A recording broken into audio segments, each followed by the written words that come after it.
911 gets a call, and there's a voice on the phone saying, help, it's garbled, they're trying to figure out exactly what's going on.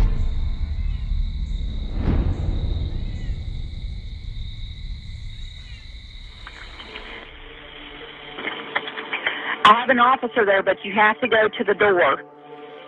Can you hear me? Uniformed patrol deputies get there, they're trying to make contact. It's late, it's dark, they can't hear anything. They do a safety sweep of the house to try to locate if there's been a crime. You could see blood all over the ground and a trail of blood that led up to the front of the house. I approached the house and could see bloody handprints down the wall, all over the threshold of the door. Opening the door, there was just a large pool of blood. You could tell that someone had been laying on the ground in that blood.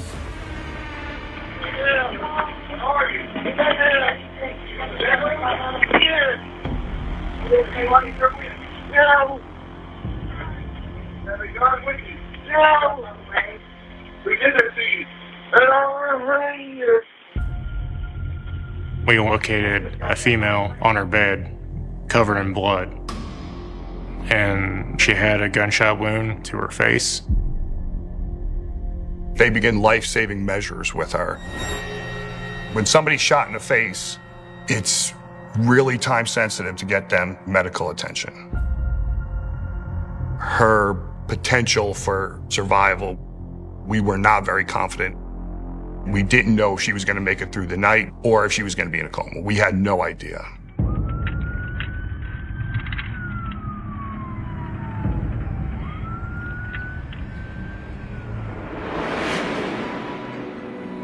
I love my sister. People thought we were twins, 13 months apart. We just had fun together. We'd go into the woods next to Mom's house where we lived and grew up, build teepees and little houses out into the woods. Very, very simple life. People remember her kindness. She loved everyone. She would help everyone. She would give you the shirt off of her back. She was truly a one of a kind.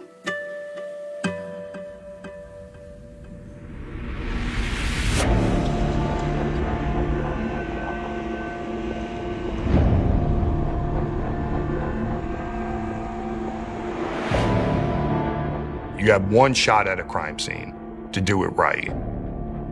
You're looking for everything. Everything that you look at is potential clue, is potential evidence. When we went into Angela's house, the house was in disarray. We weren't sure what we had yet. But anytime that someone receives a gunshot wound to the head and there's nobody on scene, you have to look at a potential suicide attempt.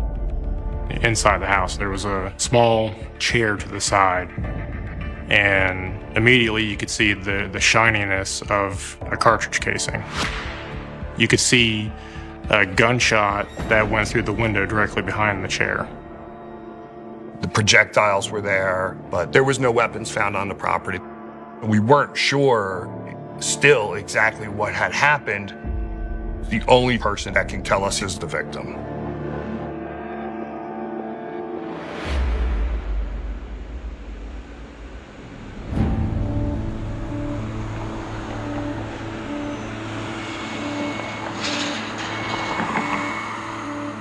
When I arrived at the hospital, it was very important for me to try to communicate with Angie. I could look at her and see that there was an injury to her nose, and it caused a significant hole in her face going into her nasal cavity. The extent of her brain damage was unknown. The extent of any lasting injuries wasn't known, but she could respond to some very basic commands. We saw her moving her hand, so we decided we were going to try to communicate with writing. Angie, can you hear me? You able to write down? Did you do this to yourself?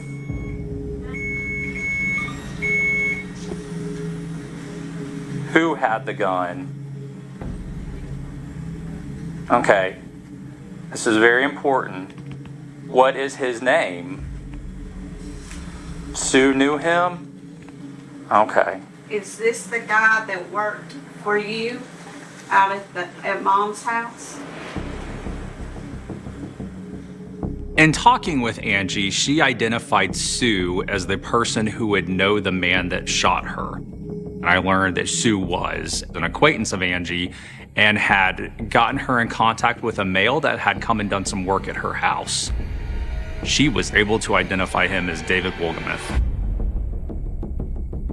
Once we were able to confirm that she was stating that a subject did this to her was the first time that we were 100% confident that we were in a manhunt now, and the clock was ticking.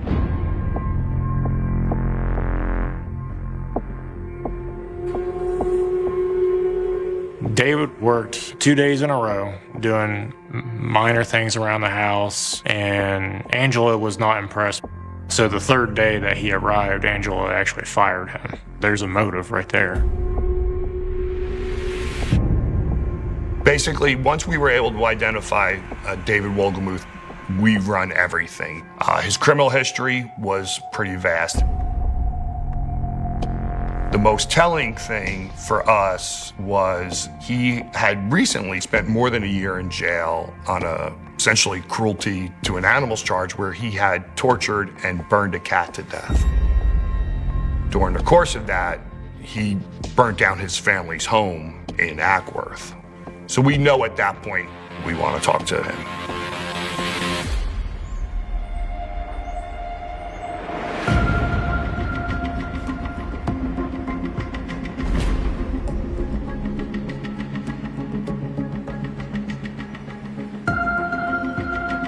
We gathered up detectives to go track him down. Finally, they stopped at a Burger King. He was standing right outside one of the entrances. As soon as we were able to confirm that it was him, we took him into custody. He was definitely not happy that we had caught up with him.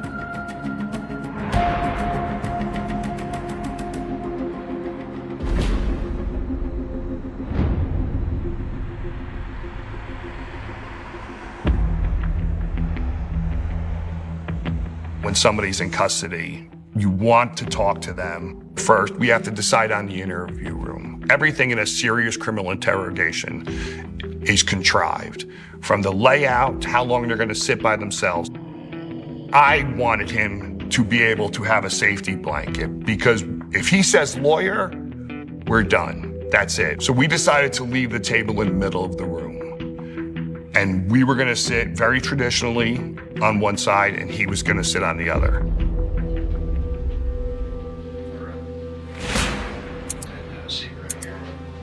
Okay. Just for everybody's safety, I'm going to check you one more time before we take the handcuffs off of you, okay? All right, David. My name's Lieutenant Clark with the Sheriff's Office. I'm going to go ahead and record this that way and get a whole bunch of notes for everything, okay? So, this is Sergeant Hands. How are you, sir? We want to be able to talk to you about an incident that happened here recently. All right. When somebody's in custody, you're on a clock. Now the game begins. This is a formality for us, and I want to know what your side of the story is and why things have happened the way they did.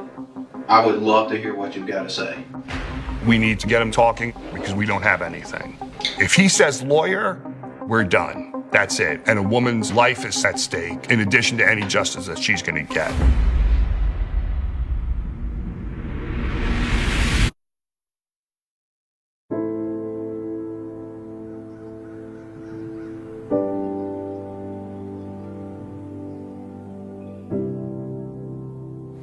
Angie's personality was, she's the funny one. She was the one that, you know, just wanted people to laugh and people to have fun, things like that.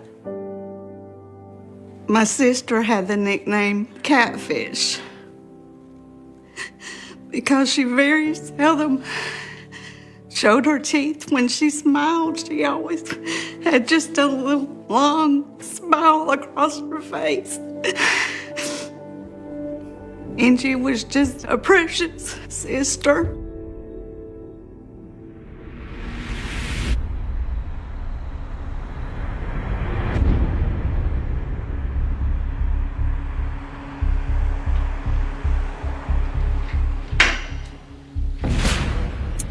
Now, tell me something, David. And my captain, you rode back here in the car with him. You said you were working, the last odd job that you had was up at, you said Angie's house in Ball Ground.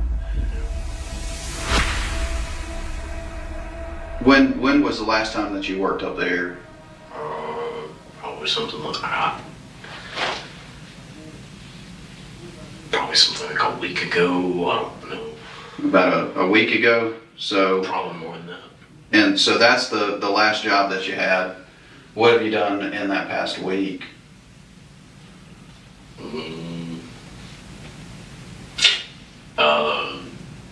Just different stuff to get money. Okay. Can I ask you a question? Sure. Yeah. How did y'all find me? Y'all are a lot quicker than I thought. What do you mean we're a lot quicker than? Y'all are a lot quicker than I thought. He's not even asked us really why he was there or what was going on. You know, it was, hey, how'd you catch me so quick? That was a big red flag. We all understood why we're in the same room. It was just unacknowledged. You know, dude, we have all kinds of ways of finding people around. The fact that we're sitting here talking is what's relevant right now, right? So, you know why we're here. Tell us how we got there. How we got where? Where we are now. What are you talking about? Tell me what happened last night.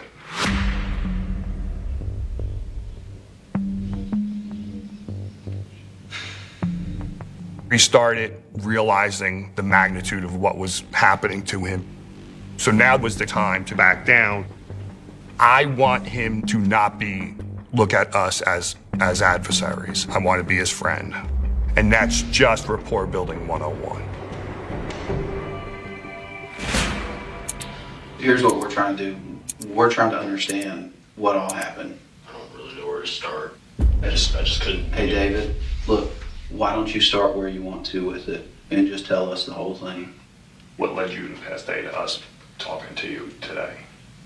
If I could ask you. I'm gonna put it in general terms and kind of put it from my point of view. My fiance needed money. She's very clingy. She didn't want me to be gone all the time, but she wanted money at the same time. So I made her happy to the best of my ability. Okay. How much money would you say? It's gotta be like something like $7,000 now. So you're supporting a big chunk of her living expenses. Yeah. Kid, that's a huge responsibility. Yeah. Lay it out so that Sharman was just on me like she was about money, and she's telling you she doesn't care how you get the money, just get it. but she's saying, get it fast, get it done. And I explained to her,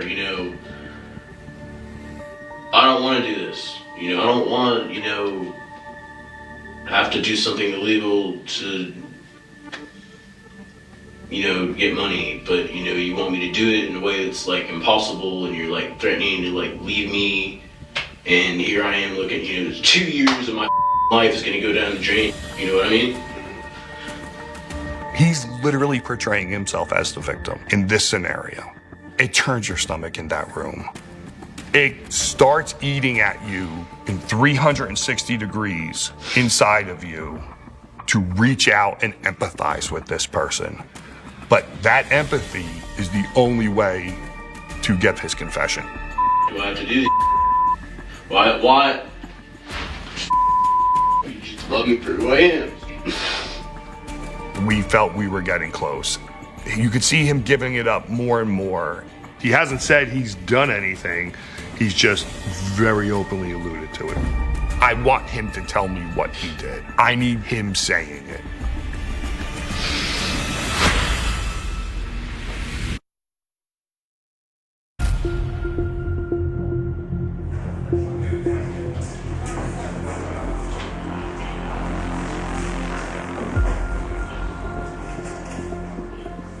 David, look at me for a second.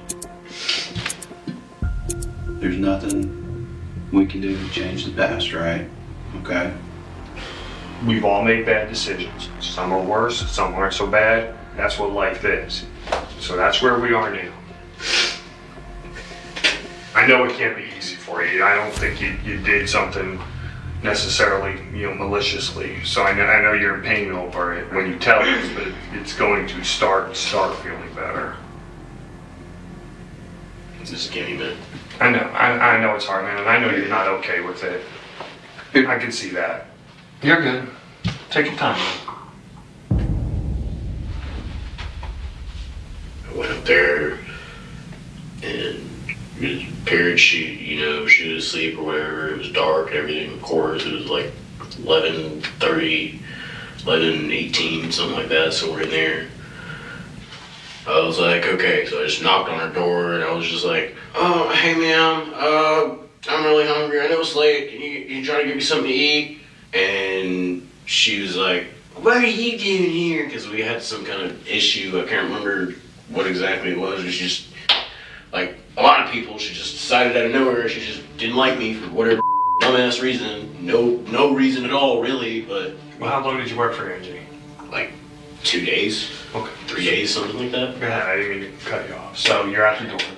So she went to just close the door, and like it sounded like she locked it, but I don't know. I guess instinctually, I just knew it wasn't. And I just pushed it open, and I seen she was just sitting there on the couch, and she's like, "You need some food. You have some food." And I'm like, "No, bitch. I'm here for your money." She's like, "I ain't got nothing."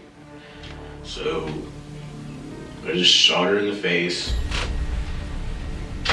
and then she was sitting there leaning like this, and I was just so upset because I even had to do this that I just pistol whipped her in the face. The gun accidentally went off, and she finally fell down, so I might have shot her a third time. I'm not entirely sure. Walked over to her purse, grabbed her wallet, and just started going back down the road I came from. To hear him talk about it with such casual indifference was just agonizing for me. The magnitude of what he did was nowhere to be found in his soul. You realize you're talking to a sociopath. His only regret is that he did it for somebody else, and now he's got to pay the price for it. How much money did you end up getting? Not including what possibly was on the credit cards, was about $500. Credit cards in your book bag also? Yeah. Did you get anything else from there? No, not really. I know that was hard, and I appreciate you being honest. And I know it was difficult. We got him to confess that he did it. We got his motive. I was there. I knew I was going to have to kill her. I shot her, and I shot her for money. And then I left. And to get motive for the district attorney's office is a huge thing for investigators. Where's that for, sir? Step this way.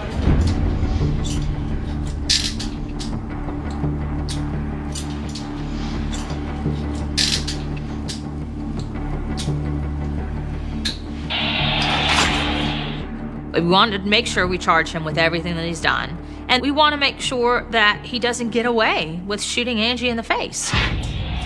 You want to step outside for a minute, okay?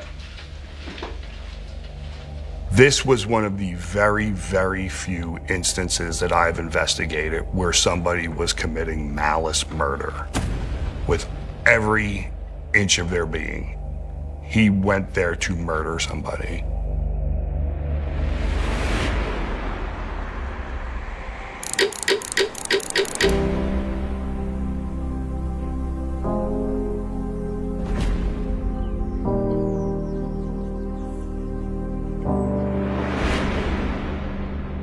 Unfortunately, by the time she passed, there were so many health concerns that it went down on paper as undetermined.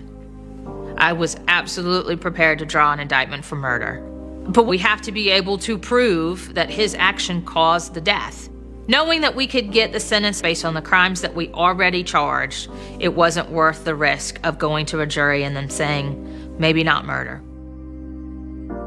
Manner of death is undetermined.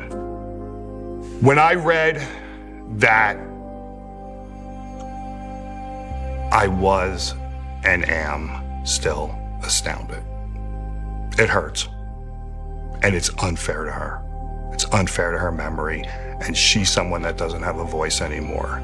So it's our responsibility to be her voice.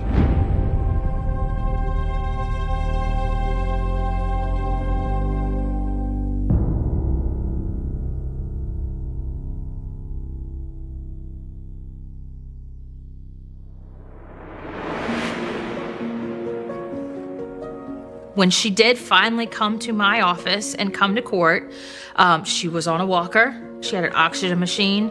It was hard to speak to her. There was really not much quality of life for her left after this. But she was, at that point, I think, determined to make sure that someone understood what had happened. She was willing to stand up and make sure that he didn't do this to anybody else. It's just rough sometimes. You know, I still have dreams, things like that, and it's hard. Angie was my second mom, not only an aunt, but somebody that was there as well to, you know, help me grow up and help me raise right. I guess the biggest thing is just that I miss her.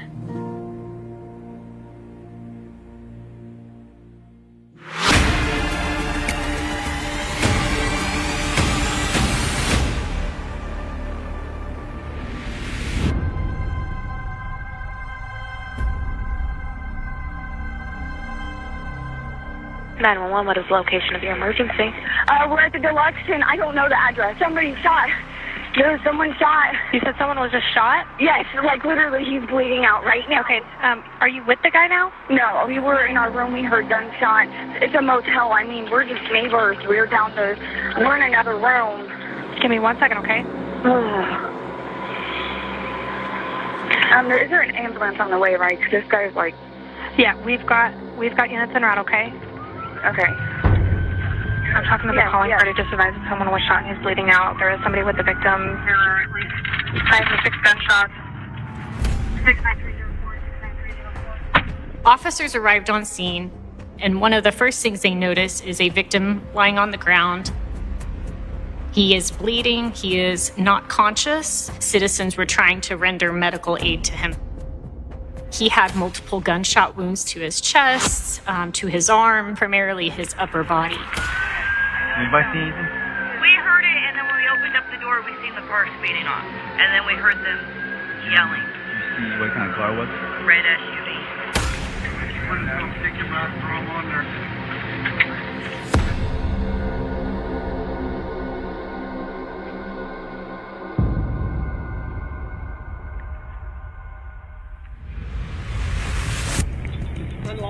Yeah, it's open. It's cracked open. The victim was located in front of room 123. Wichita Police Department. We looked at the registry from the motel, and we were able to identify the victim as Jackie Jerome.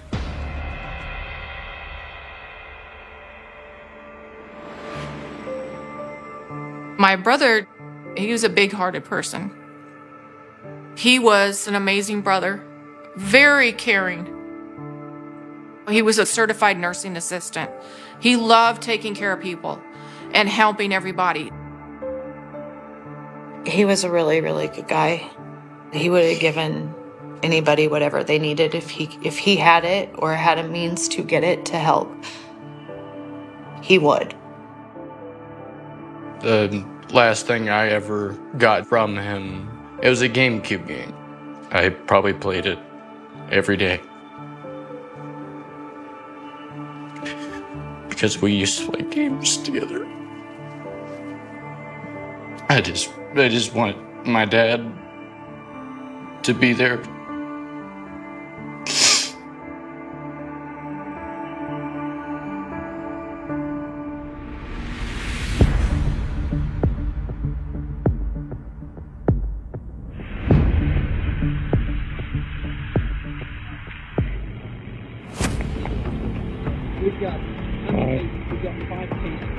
There might be one in that door over there. I know officers had many shell casings that they observed on the ground around where the victim was laying. Officers also observed that there were cameras that were actually at the Deluxe Inn, surveillance cameras. And anything that we can do to figure out who the suspect is or which direction he or she went is a bonus at this point. So I was very excited. You can see shadows, you can see vehicles. You couldn't identify anyone, but you could definitely see their movements and their actions.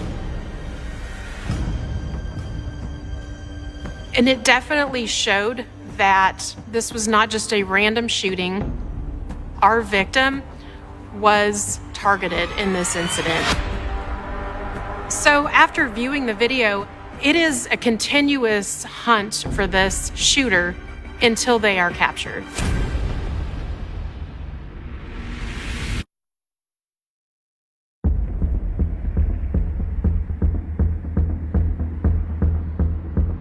Police are looking for the suspect who killed a man at a West Wichita motel overnight. The shooting happened around 4 o'clock this morning.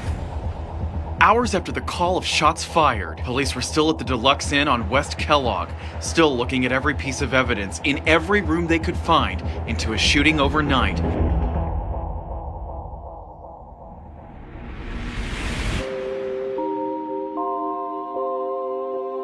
There was a picture of his Durango with yellow caution tape all around it in front of a hotel. And it just said that there was a man shot. I felt sick. And almost like it wasn't real, like it wasn't really happening. And then I was like, how am I gonna tell my kids? I instantly started bawling. I couldn't believe that it was real. He was such a big part of my life.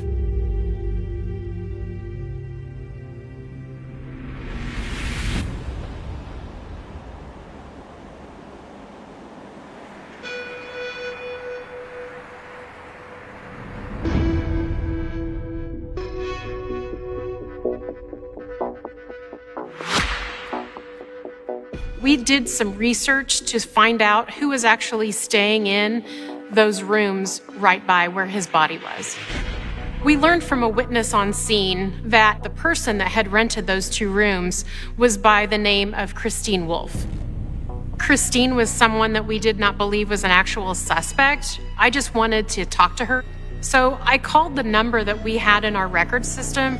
She tells me that she knows that the shooter was Corey Bentley. It's very exciting at this point because we are now able to focus more on that name, his background. There are people searching for Corey. There are people doing research to find out where his friends and family might stay, vehicles he commonly uses, etc., so we can locate him.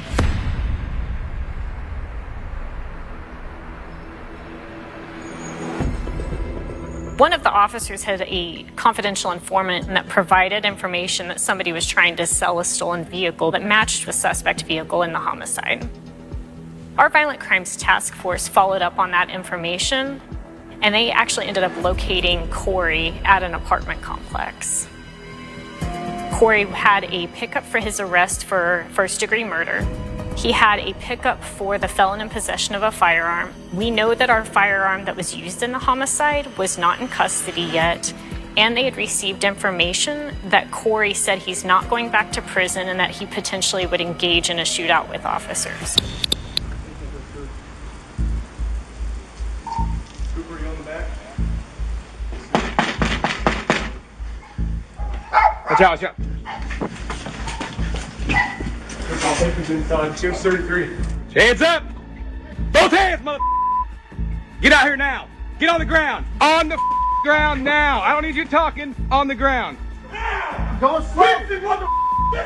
Just going slow. Keep down. Y'all don't think nothing. I'm just going slow. Stay down. Y'all don't think nothing. Keep your hands out. Oh, you can shut him down. We have one in custody. That one cigarette. Hey, shut up! I was confident. I was being cooperative. I just went and grabbed my lighter. Relax. Relax. I don't know what you hear me? For. I'm scared. Like, you hear? This is for. Are you listening? Relax. Please tell me. Everything will be explained to you.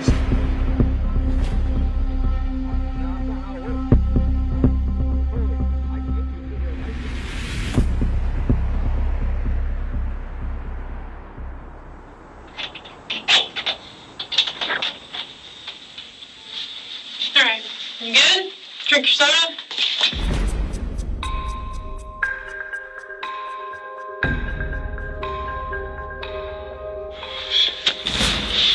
All right, I'm Detective Perkins. This is Detective Palmer.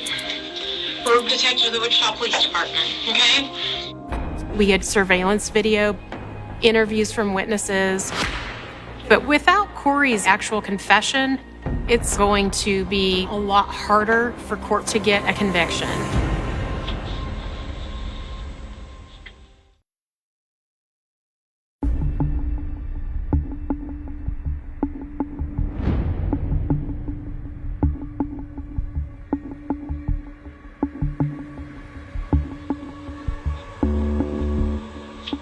I felt that going in and yelling at him or trying to be intimidating to him, that was not a good strategy. So Detective Palmer and I felt like if we went in and just tried to calmly talk to him, that would maybe work in our favor.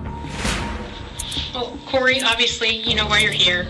There was a homicide that happened yesterday morning out of the Deluxe. Your name has come up. We've talked to a lot of people. We've watched a lot of video, and we've collected a lot of evidence. Okay?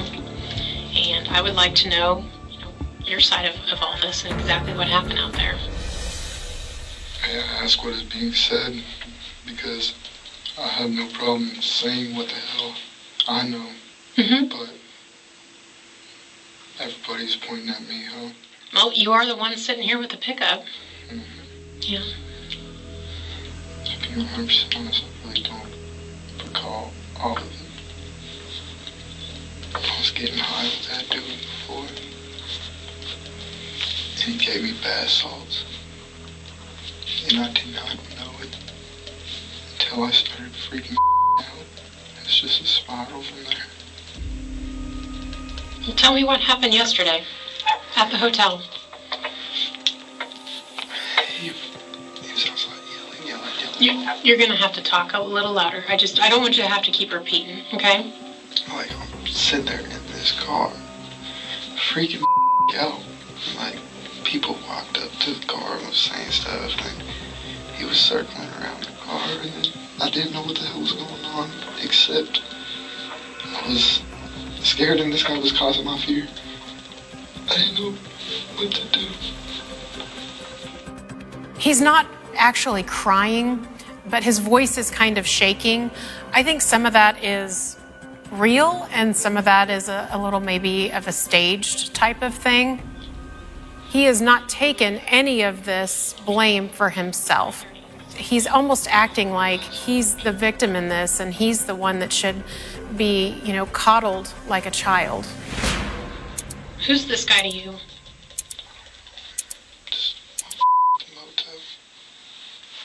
So you said he gave you bath salts. And did he sell them to you or did he just give them to you? He sold them to me. Okay. How much did he sell them to you for? I only had $15. Did you finish it, all the $15 worth? Okay. What did you think it was? What did he tell you it was? Word. Ice. That's what, I just thought it was a weird cut because it wasn't cracking right. It wasn't. Yeah. And then I just started freaking out on everybody.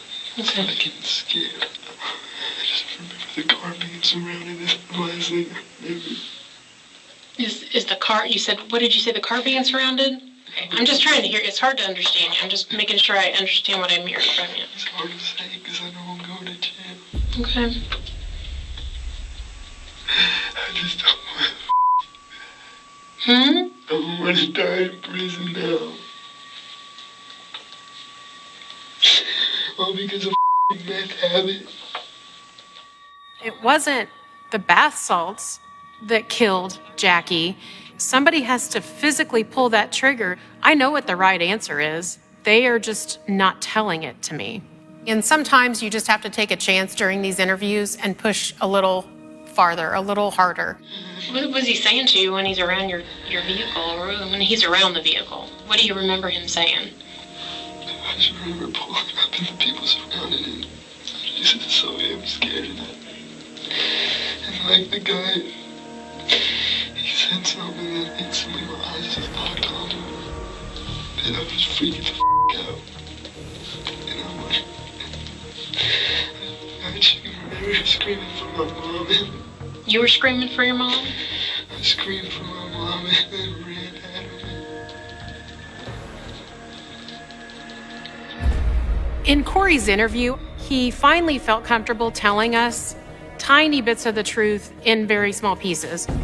I felt that at that point, I think he was almost maybe waiting for someone to stop beating around the bush and just ask the direct question. Why'd you shoot him?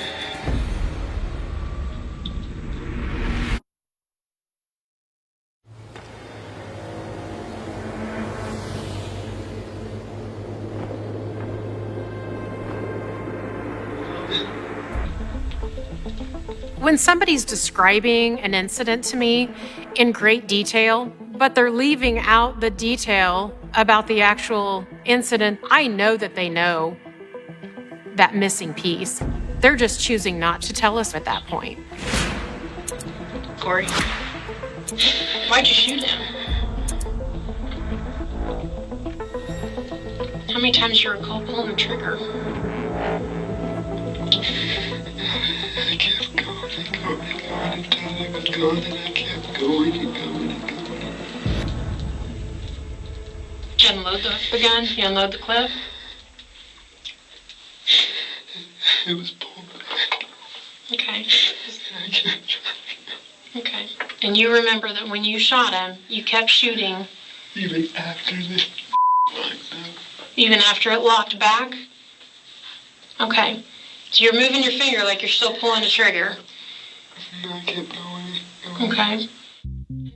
When he finally started telling us the truth, it just kind of flooded out of him. You know, sometimes pushing them to that point gets those floodgates open and they just continue to talk and tell us what really happened. He's given us a reason why. Now we have that confession, but you don't want to stop there. You still want as much information as you can get. And had he fallen down by then? Did he have a gun? Did you see a gun in his hand? Was he doing anything to you? Did he ever touch you? No, he was yelling around the car. Okay. And I just made it. Oh man, I should have told my attorney that first. No, that's up to you, okay? I should have told my attorney before I made these statements. So his demeanor changed when he starts talking about, I just confessed, I just told you what happened. I think he's starting to understand the gravity of what's going on. Okay, well, you've mentioned wanting an attorney, and at this point, that's your right. We're going to go ahead and step out, okay? Hang tight. That ain't right, man. You guys can't do that. You guys play me. The way Corey described what he had done, his confession was not 100% exactly what occurred. But he was able to give me enough detail of what he did to put himself there. So I had all the puzzle pieces together. I also had great witness statements. And I really felt like the information that I had at that moment was enough to continue on with this case to get it charged. Mom, they can't save me this time. Stand up.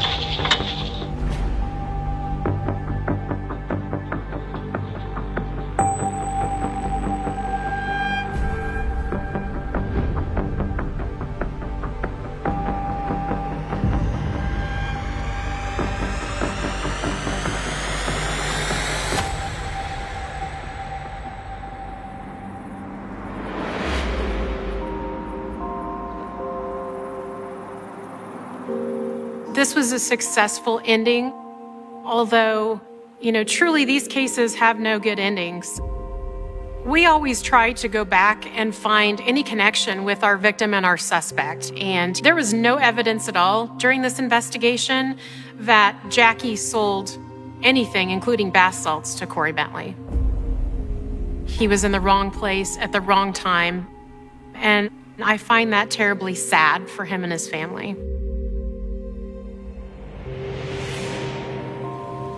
Yeah, it's the car I drive every day.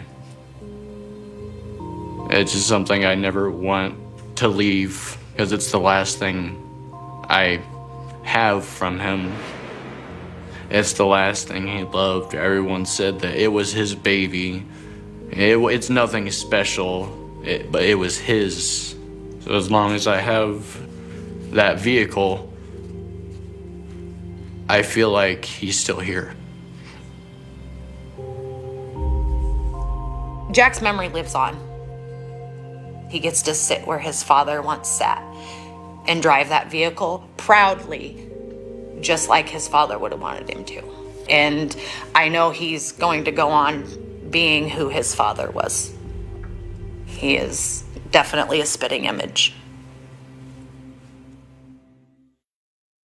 It was a cold November evening in 2000 when the world seemed to tilt, ever so slightly, into a shadow that no one could shake.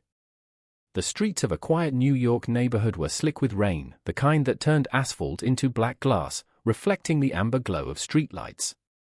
People rushed past, umbrellas fighting the wind, the city alive with its usual hum, unaware that in a small apartment just a few blocks away, a life had quietly disappeared.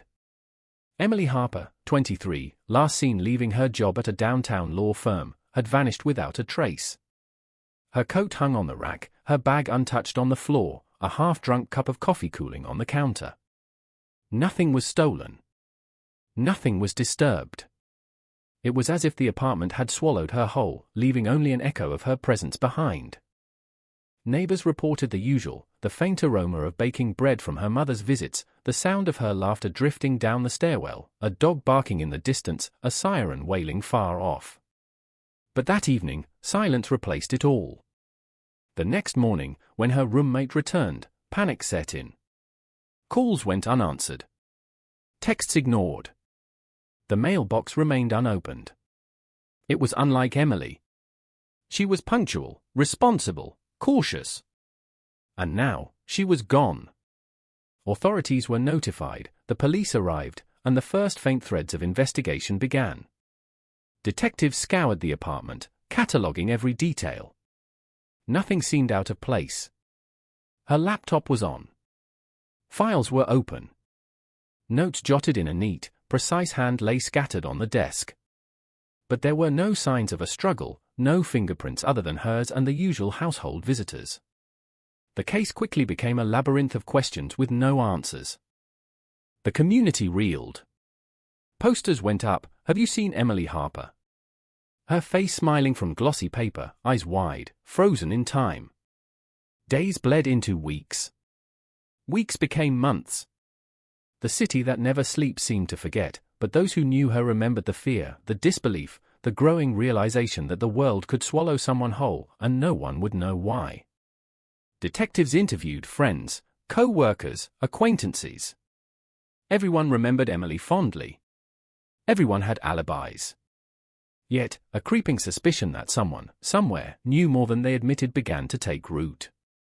One of the first leads came from a local delivery driver, a man who swore he saw Emily on the night of her disappearance, standing near the corner of 5th Avenue and 23rd Street.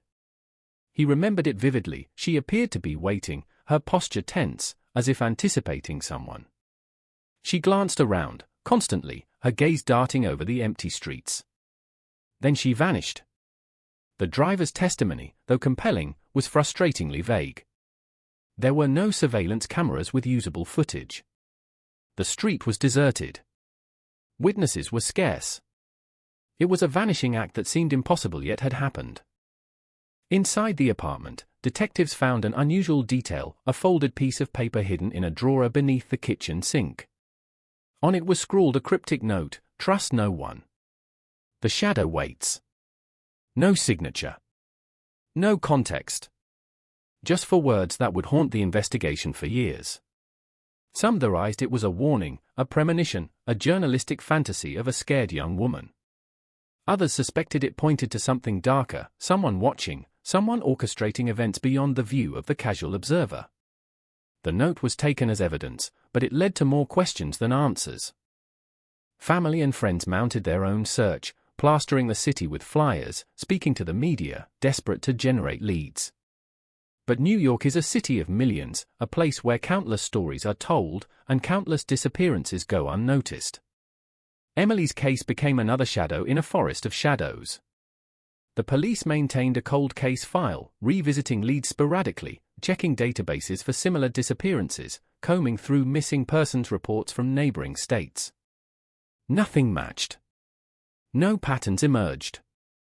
The trail was cold, frigid, as if it had been scrubbed clean by unseen hands. Rumors swirled in the community. Some said she had left voluntarily, tired of her life, seeking escape. Others whispered of foul play, of someone lurking in the periphery of her daily existence, waiting for the right moment to strike. The tension, the unknown, created a ripple effect. Parents whispered warnings to their children, friends second-guessed their own safety, and the shadow of the missing woman lingered over the city like fog settling over the East River.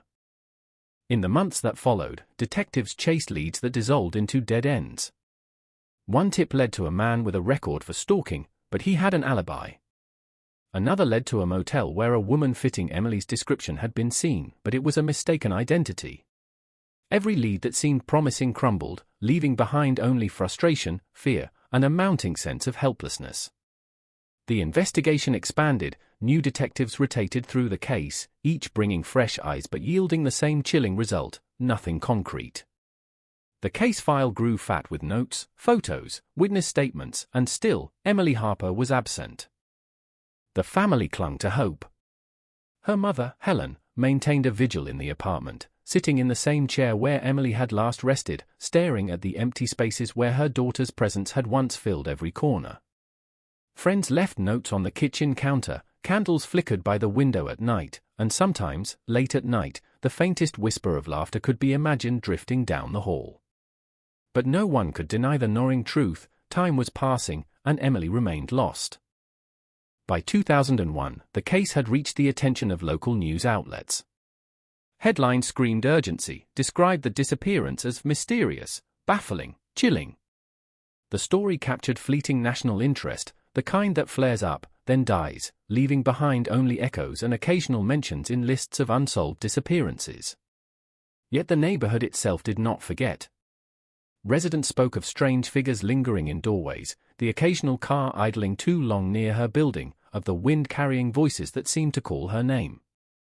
Some swore they saw glimpses of a young woman fitting Emily's description, but when approached, the figure dissolved into the crowd. The police revisited her social circle repeatedly, examining relationships, romantic entanglements, financial transactions, and even online interactions, a nascent concept in 2000, barely understood but slowly becoming part of detective work. Emails were scoured, phone records analyzed, friends questioned yet again. Nothing pointed conclusively to her whereabouts. It was as though the city had swallowed her, erased her from its map, leaving only a memory that refused to fade. One peculiar lead involved a local artist who lived 2 blocks away, someone who claimed to have seen Emily in the park at night, sketching figures under the lamplight. He described her as tense, looking over her shoulder constantly, her movements quick, deliberate. The artist provided a drawing of the scene, a blurry sketch of a young woman standing near a fountain, surrounded by shadows. Though tantalizing, it offered no proof, no way to locate her, only a faint image preserved on paper, a ghostly representation of a vanished life. Detectives began to piece together a theory, tentative and fragile. Perhaps Emily had stumbled upon something dangerous, something she wasn't supposed to see. Perhaps she had been followed, coerced, or lured away. But theories are shadows, they suggest, they imply, they haunt, but they do not confirm.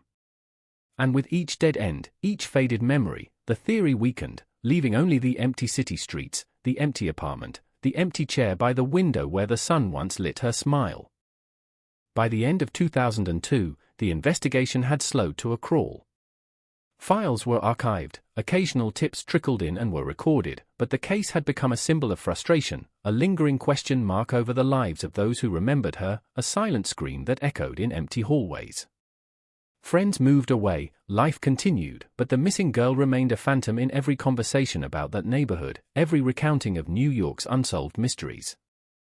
The shadows of that November night stretched long and deep, into apartments, into alleyways, into the hearts of everyone who knew her. Emily Harper, young, vibrant, full of promise, had vanished, leaving nothing but questions and the faint scent of rain-soaked streets. Every unanswered call, every unopened door, every whispered theory compounded the tension, creating a tapestry of suspense that refused to unravel. As the years crept forward, the case became legend. Detectives retired, friends grew older, the city transformed. New buildings rose where old ones had crumbled. Streets were renamed. But the memory of Emily Harper persisted, a haunting presence woven into the very fabric of that corner of New York. Each anniversary of her disappearance was marked quietly by those who remembered, by those who still hoped, by those who refused to accept that the world could simply take someone and leave the rest of us to grapple with the void. Her case was not just a missing person file. It was a puzzle without corners, a melody missing its final note, a shadow with no source. And somewhere in the midst of bustling streets, honking taxis, flashing lights, and the endless noise of a city that never stops, the mystery persisted, a cold case that refused to warm, a story that refused to conclude, a girl who might still be out there, unseen, unheard, unclaimed. Detectives kept their notes, filed away in cabinets that smelled faintly of dust and old paper, a record of attempts and failures, of leads pursued and dead ends encountered. Forensic teams were consulted, DNA samples cross-checked, and modern techniques applied retrospectively, but time had a way of eroding the clarity of evidence. Witnesses faded from memory, locations changed, and the trail that had once seemed so thin became nearly invisible, a faint whisper lost among the cacophony of the city.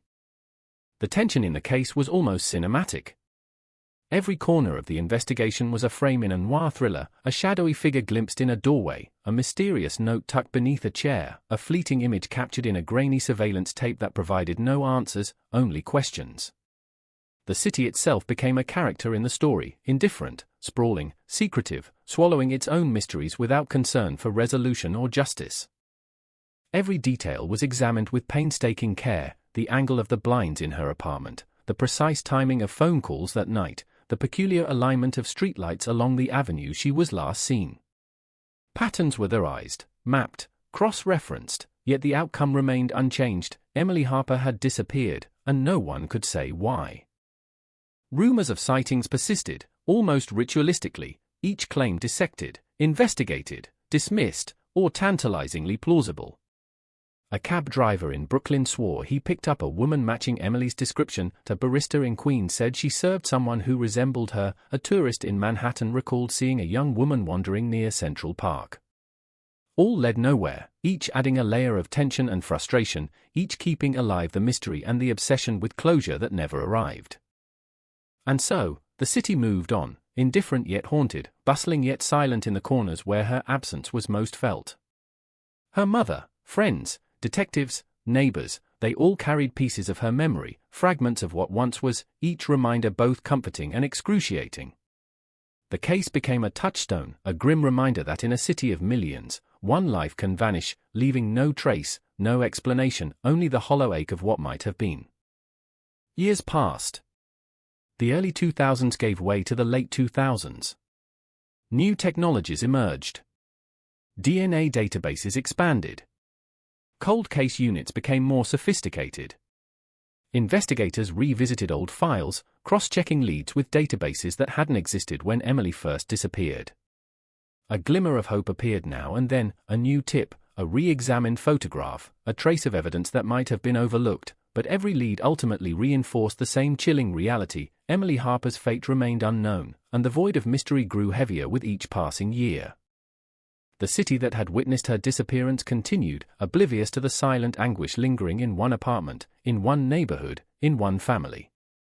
Each street corner she had walked, each cafe she had entered, every face she had smiled at, everything became part of an unresolved equation, a story without conclusion, a suspense without release. And as the sun set each evening, casting long shadows over the skyline, those who remembered her could almost feel her presence in the shifting light, fleeting and ephemeral, haunting and unresolved, a constant reminder that some mysteries never sleep, and some questions have no answers. By 2010, Emily Harper's disappearance had transformed from a shocking local story into a cautionary legend whispered in police precincts and community centers alike. Cold case units specialized in the obscure and unresolved began to pick up her file, dusting off faded notes, reviewing photographs yellowed with age, and scanning through stacks of witness statements that once seemed exhaustive but now hinted at gaps, inconsistencies, and possibilities no one had fully pursued. Time had stretched the mystery taut, and every small anomaly became magnified, every shadow a potential clue. Detective Marcus Lyle, a man known for his relentless pursuit of cold cases, took her file, his eye scanning each detail with obsessive precision. He noted the oddities, the cryptic note, the lack of forced entry, the vanished apartment routine, and the fleeting eyewitness sightings. To him, these weren't mere coincidences, they were the skeleton keys to a puzzle someone had deliberately left for the world to miss. He revisited the apartment building, now older, slightly dilapidated, but the layout remained largely unchanged. The hallway smelled faintly of cleaning supplies and old carpet, the fluorescent lights flickered overhead, and the air carried a quiet tension, as if it still remembered the night Emily disappeared. Lyle retraced every step, from the building's lobby to the street corner where witnesses once reported glimpses of her figure, noting the way shadows fell, the patterns of traffic, the angles of streetlights. Each detail seemed both ordinary and sinister, ordinary because it was mundane, sinister because the ordinary had allowed the extraordinary to happen unnoticed. In those early days of renewed investigation, tips poured in from the public, some credible, many not. A man claiming to have seen Emily boarding a train toward upstate New York was interviewed at length, but his story unraveled under questioning. A woman in Queens reported seeing someone who looked like Emily near a flea market. Police canvassed the area and found nothing. A chilling report came from a taxi driver. A young woman matching Emily's description had entered his cab, given a destination, and then seemed to vanish mid-ride. Cameras were non-existent or unhelpful, memories were unreliable, and each lead, tantalizing in its implication, dissolved into frustration. Lyle dug into Emily's personal life, combing through emails, phone logs, and financial transactions, even reaching out to friends who hadn't spoken to her in years. The investigation unveiled subtle tensions, a coworker who had been unusually persistent in contacting her, a former boyfriend whose demeanor suggested obsession, and an estranged cousin who had disappeared from Emily's social circles months before her vanishing. Each connection raised questions. Was Emily fleeing, coerced, or trapped? Or had she simply walked into a situation far more sinister than anyone could imagine? The detectives could not know for sure. Every possibility seemed plausible and terrifying. The cryptic note found in the kitchen drawer resurfaced as a central piece of the puzzle. Trust no one. The shadow waits. Its words were dissected over and over. Some theorized it was an expression of paranoia, others saw it as a veiled warning from someone who knew the dangers Emily faced. Linguistic experts analyzed handwriting patterns, the choice of phrasing, even the type of pen used. Yet the note remained frustratingly opaque, a small flame that illuminated nothing beyond itself. Community awareness remained high. Neighborhood associations held meetings discussing safety, parents urged vigilance, and local media revisited the story periodically, reminding the public that Emily Harper was still missing. The collective consciousness of the area had been imprinted by the disappearance, a scar in the cityscape. People claimed to see her ghostly figure in the peripheries of their vision, in store windows, passing subway platforms, and reflected in puddles of rain at night. Each sighting, real or imagined, intensified the mystery and amplified the fear that something unseen was still manipulating events. New leads in digital communication emerged as technology advanced. Social media platforms offered the chance to trace her digital footprint in ways unimaginable in 2000. Messages sent, deleted accounts, and online interactions hinted at clandestine connections. Detectives explored these possibilities, sifting through mountains of data, but the digital trail, too, was inconclusive. Every step forward seemed matched by a wall of uncertainty, as if the case itself were resisting resolution. By 2012, the case had taken on a spectral presence in the minds of those following it closely. Psychologists consulted by law enforcement speculated on the effects of prolonged uncertainty on her family, anxiety, obsession, sleepless nights. Each unanswered question weighed heavily, pressing down like a physical force.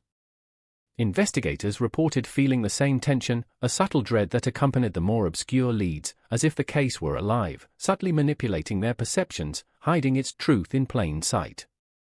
A breakthrough of sorts arrived when a retired postal worker recalled delivering a package to Emily's building the day before her disappearance.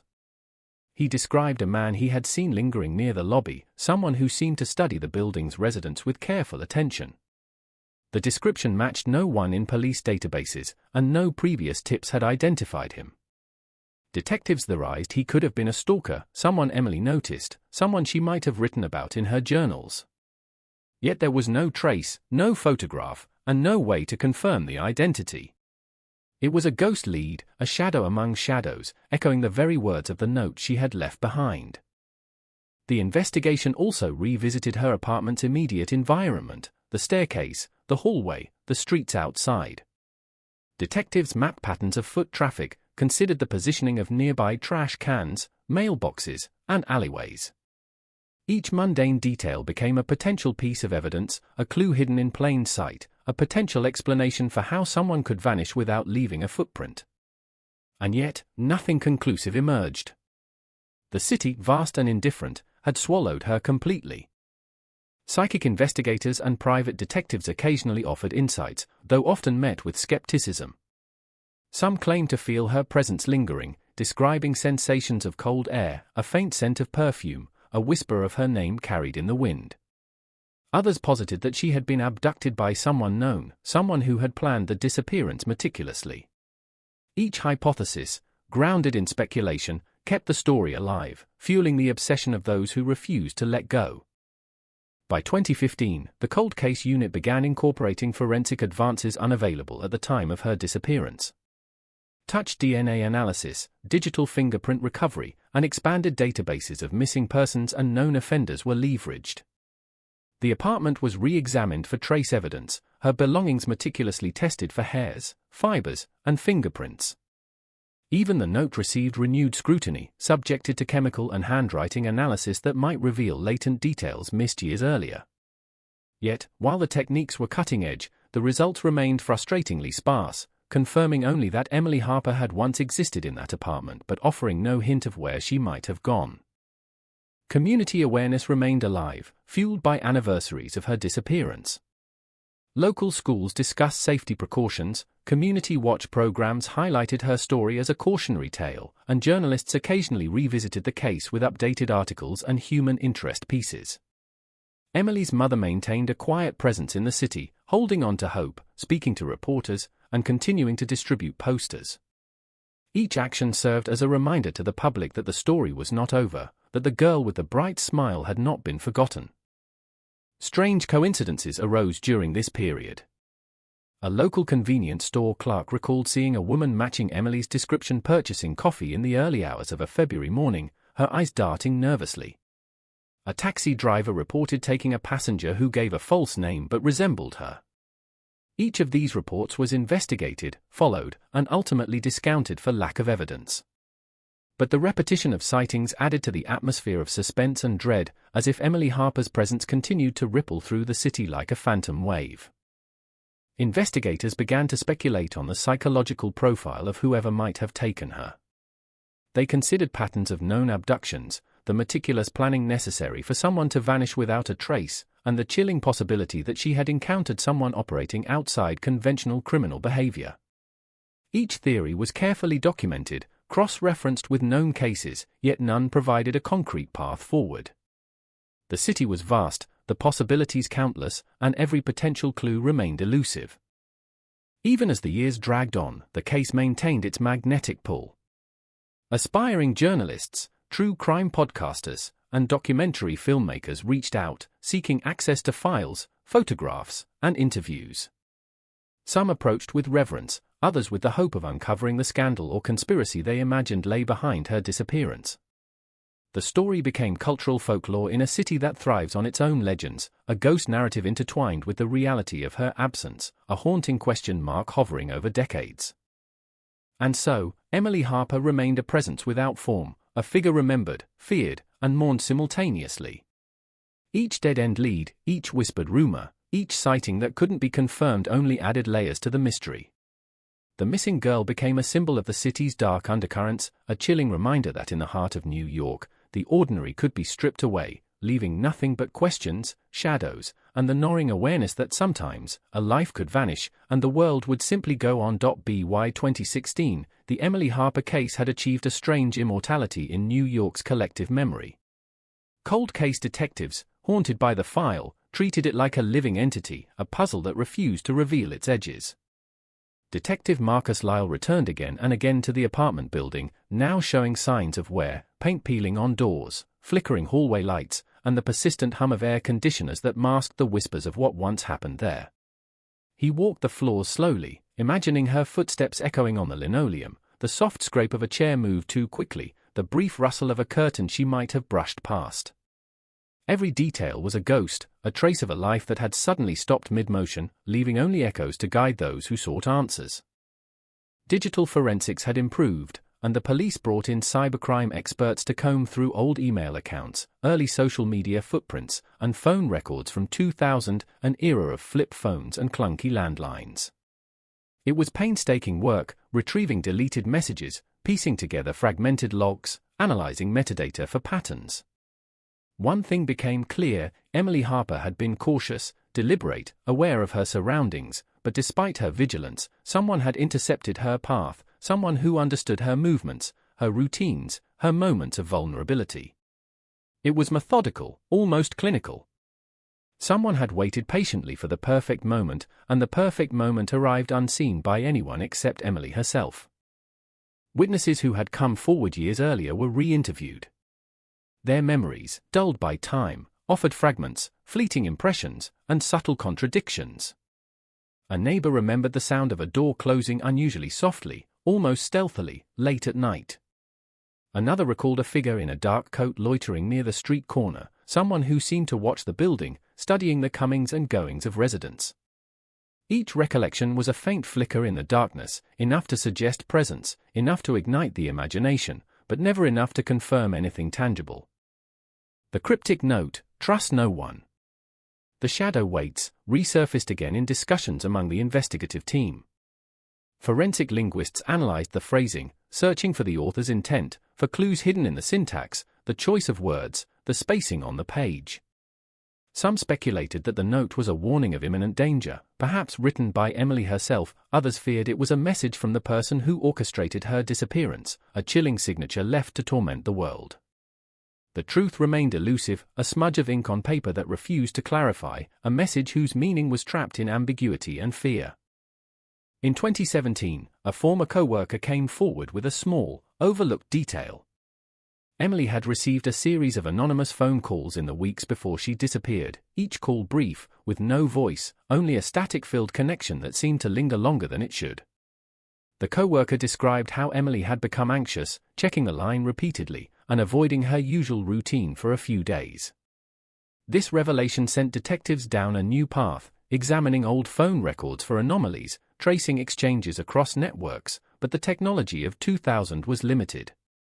The static calls remained an enigma, their source untraceable, yet they added a sinister dimension. Someone had been intruding into her life, a presence that no one else had noticed. The city itself became a character in the ongoing investigation, its streets, buildings, and subway tunnels forming a labyrinth that obscured the truth.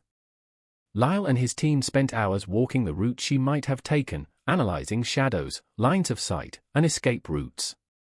They studied construction projects from the period, abandoned warehouses, and alleys that might have offered cover. Each possibility was catalogued, photographed, and analyzed, yet every route ended in emptiness, as if the city had conspired to hide her, to erase every path she might have traveled. By 2018, the case had gained renewed attention through media exposure. true crime podcasts and documentary filmmakers requested access to files, seeking to reconstruct the timeline, to highlight inconsistencies, to breathe new life into the investigation. Interviews with family and friends were conducted, capturing the lingering anxiety, the undying hope, and the unrelenting despair that had shadowed them for nearly 2 decades. Emily's mother, Helen Harper, spoke softly yet with resolve, her eyes reflecting the years of anguish and the faint glimmer of belief that her daughter might still be found. These human elements, fear, memory, obsession, became as critical to the narrative as any physical clue. Amidst this renewed scrutiny, detectives discovered a small anomaly in an old bank transaction. Emily had made a series of small withdrawals in the weeks before her disappearance, consistent with her usual habits, except for one withdrawal, a larger sum taken at an unfamiliar ATM late at night.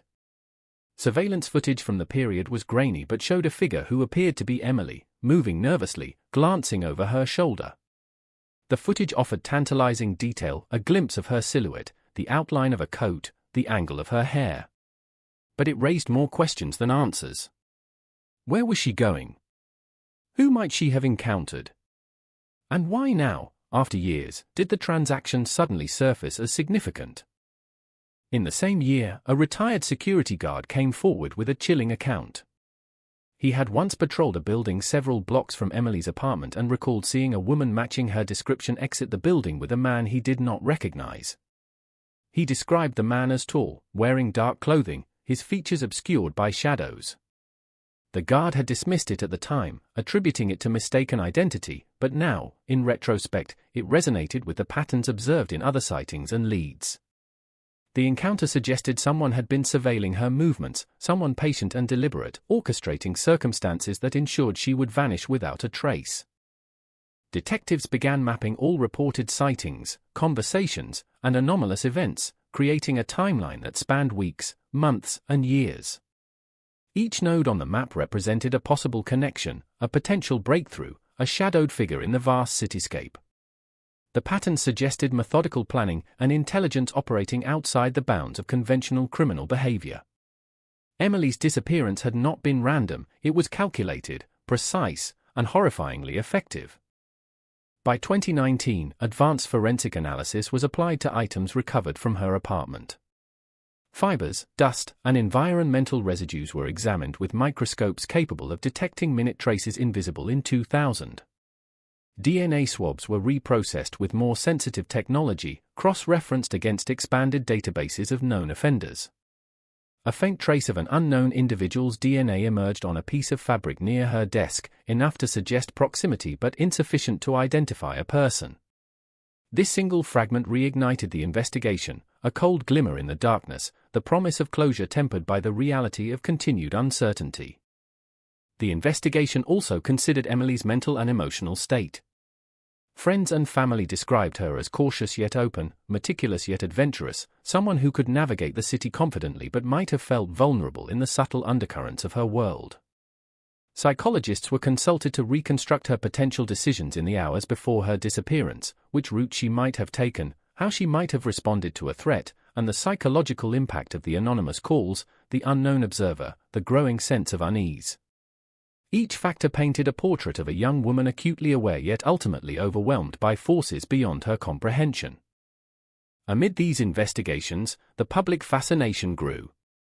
Online forums dissected every known detail, creating intricate theories, drawing lines between minor observations, and generating elaborate reconstructions. Some threads veered into the conspiratorial, others focused on meticulous analysis of timing, geography, and behavior. The collective imagination of a city, of a nation, became part of the ongoing narrative, reinforcing the haunting sense that Emily Harper's disappearance was a living mystery, shaping perceptions and fears long after the physical events had faded into the past. Detectives remained relentless, their routines dictated by patterns, leads, and intuition. Every potential witness was re-interviewed, every sighting cross-checked, and every detail scrutinized. The apartment, the streets, the subway stations, even the parks she might have visited became theaters of imagination, each scene analyzed for opportunities and threats, each shadow considered a possible harbinger of truth. The tension never abated, it only expanded, filling rooms, corridors, and the minds of those devoted to solving the case. Even the faintest lead carried weight. A discarded receipt, a brief note, a moment captured in a faded photograph could become a pivot point, a breakthrough, a key to unraveling the puzzle. But each lead required painstaking verification, often leading to dead ends that amplified frustration and anxiety. The investigation was a delicate balance between hope and despair, each step forward shadowed by the potential collapse of progress. And through it all, the city remained indifferent yet intimate.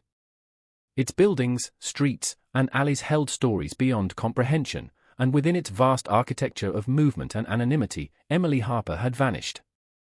She became a ghost in the narrative, a presence felt more than seen, a question mark etched into the urban fabric.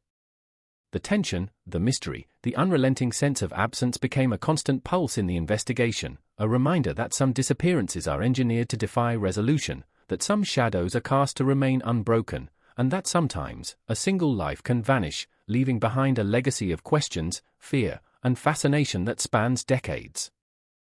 The year was 2020 when Emily Harper's case, now 2 decades old, began to feel less like a cold file and more like a living entity, a shadow stretching across time, refusing to release its grip. Detective Marcus Lyle, now with nearly 30 years in law enforcement, had aged alongside the case, his eyes sharp but haunted, his methods refined, his patience both a weapon and a burden.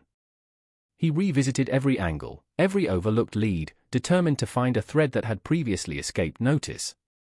The apartment, still standing, bore the weight of her absence like a monument, peeling wallpaper, the faint smell of old coffee, the desk where she last sat, all preserved in the collective memory of investigators who refused to forget.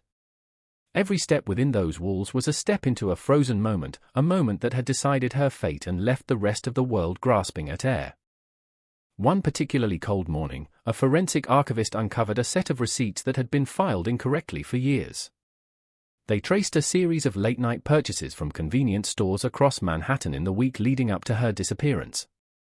Individually, they seemed trivial, innocuous. But plotted on a map, a chilling pattern emerged. The locations formed a deliberate path through neighborhoods known for being deserted after dark. It was almost as if someone, or Emily herself, was laying a trail, a breadcrumb path that could either indicate escape or entrapment. Lyle stared at the map for hours, tracing each dot, imagining her walking those streets, glancing over her shoulder, feeling a presence that none of the original investigators had sensed. The cryptic note, "Trust no one." The shadow waits, resurfaced again in discussions with behavioral analysts. Its meaning was debated endlessly. Some suggested Emily had sensed danger, that she had been aware of someone watching her, and the note was a premonition. Others argued it was evidence of psychological manipulation, an implanted message intended to unsettle and control. But no matter the interpretation, the phrase had become emblematic, a mantra for the investigation, a warning that something unseen had orchestrated the events of that November night, and that Emily Harper had been caught in its wake. In the months that followed, a retired security camera technician contacted the precinct with a memory of old footage. He had archived surveillance tapes from a building near Emily's last known location, tapes that had never been reviewed due to a clerical oversight. The grainy video depicted a figure in dark clothing moving against the streetlights, appearing to follow a lone young woman matching Emily's description. The figure's movements were deliberate, calculated, a predator's stealth against a prey unaware of the danger. Though the image was unclear, it confirmed something detectives had long feared: she had not disappeared randomly. She had been observed, tracked, targeted. Detectives re-examined witness accounts, combing through interviews recorded years prior. A taxi driver recalled a woman entering his cab, her coat tightly wrapped, eyes wide with tension. He had assumed she was fleeing something minor, perhaps a date gone wrong, or a mundane city stress. Now, in retrospect, his description aligned eerily with other fragments of evidence: the pattern of late-night movements, the anonymous phone calls, the cryptic note. Lyle realized that every overlooked detail, no matter how insignificant it had seemed at the time, was part of a complex, deliberate tapestry. Meanwhile, the Harper family's anguish persisted. Helen Harper, now older and more determined, had become an advocate for missing persons, speaking at public forums, participating in panels on cold case resolution, and lobbying for advances in forensic technology. Her grief had transformed into a quiet but unyielding force, a driving energy behind the investigation. She often sat in Emily's empty room, leafing through photographs, tracing her daughter's smile with trembling fingers, whispering words into the silent apartment. It was both cathartic and torturous. The absence of answers made each memory sharper, more painful, more insistent.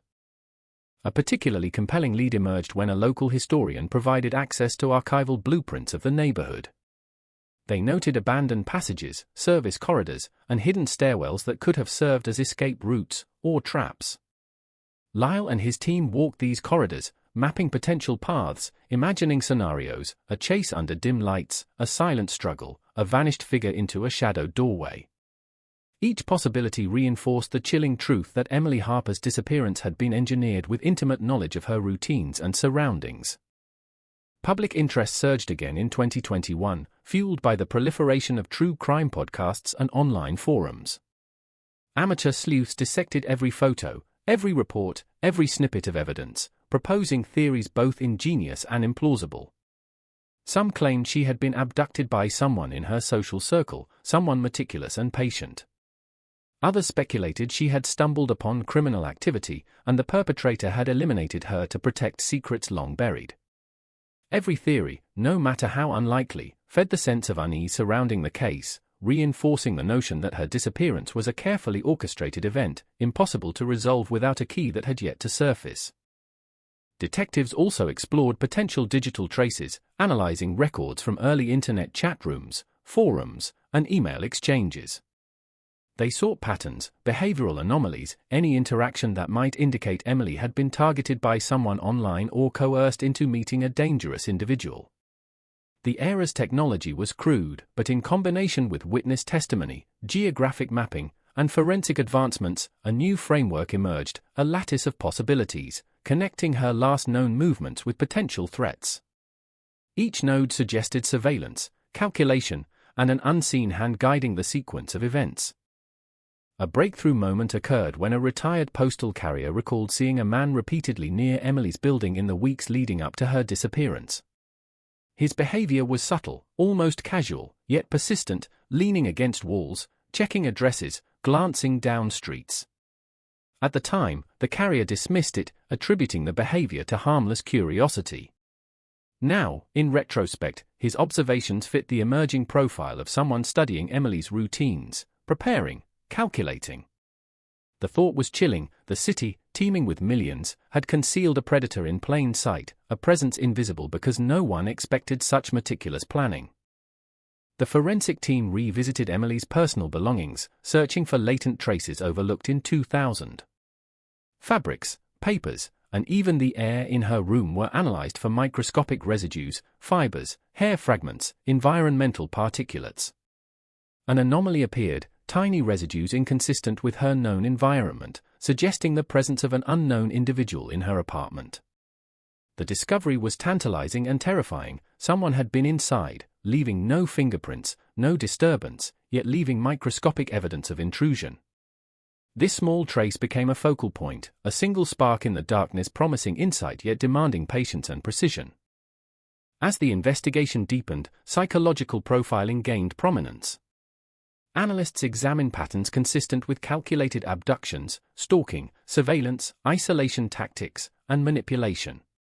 Each scenario painted a picture of Emily confronting a threat she could neither see nor comprehend.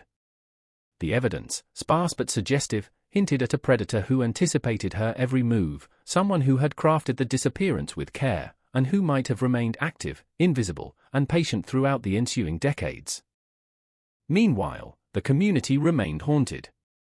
Residents reported fleeting shadows, unexplained noises, and the sensation of being watched.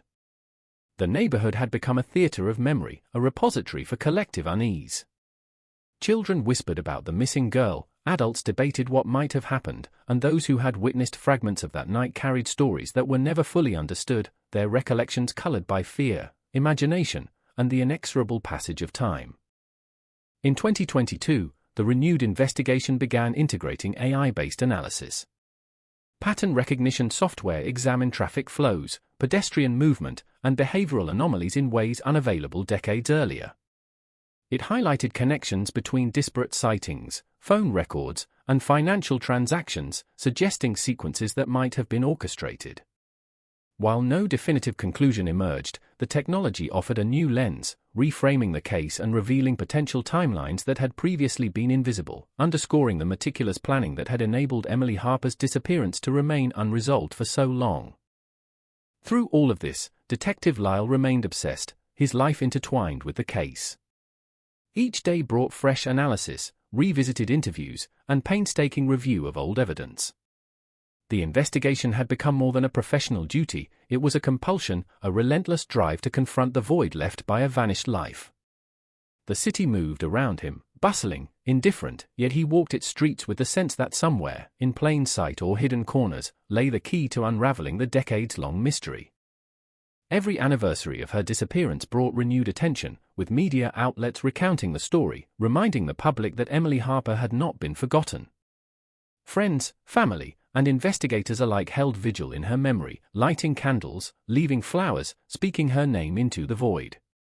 Each act reinforced the haunting truth: 22 years had passed, yet the absence remained a gaping wound, a void that refused to heal, and a reminder that some shadows do not dissipate with time, but deepen, stretching across years, decades, and hearts. By early 2023, the Emily Harper case had become a cautionary tale whispered among investigators, a benchmark for meticulous, frustrating, and haunting disappearances.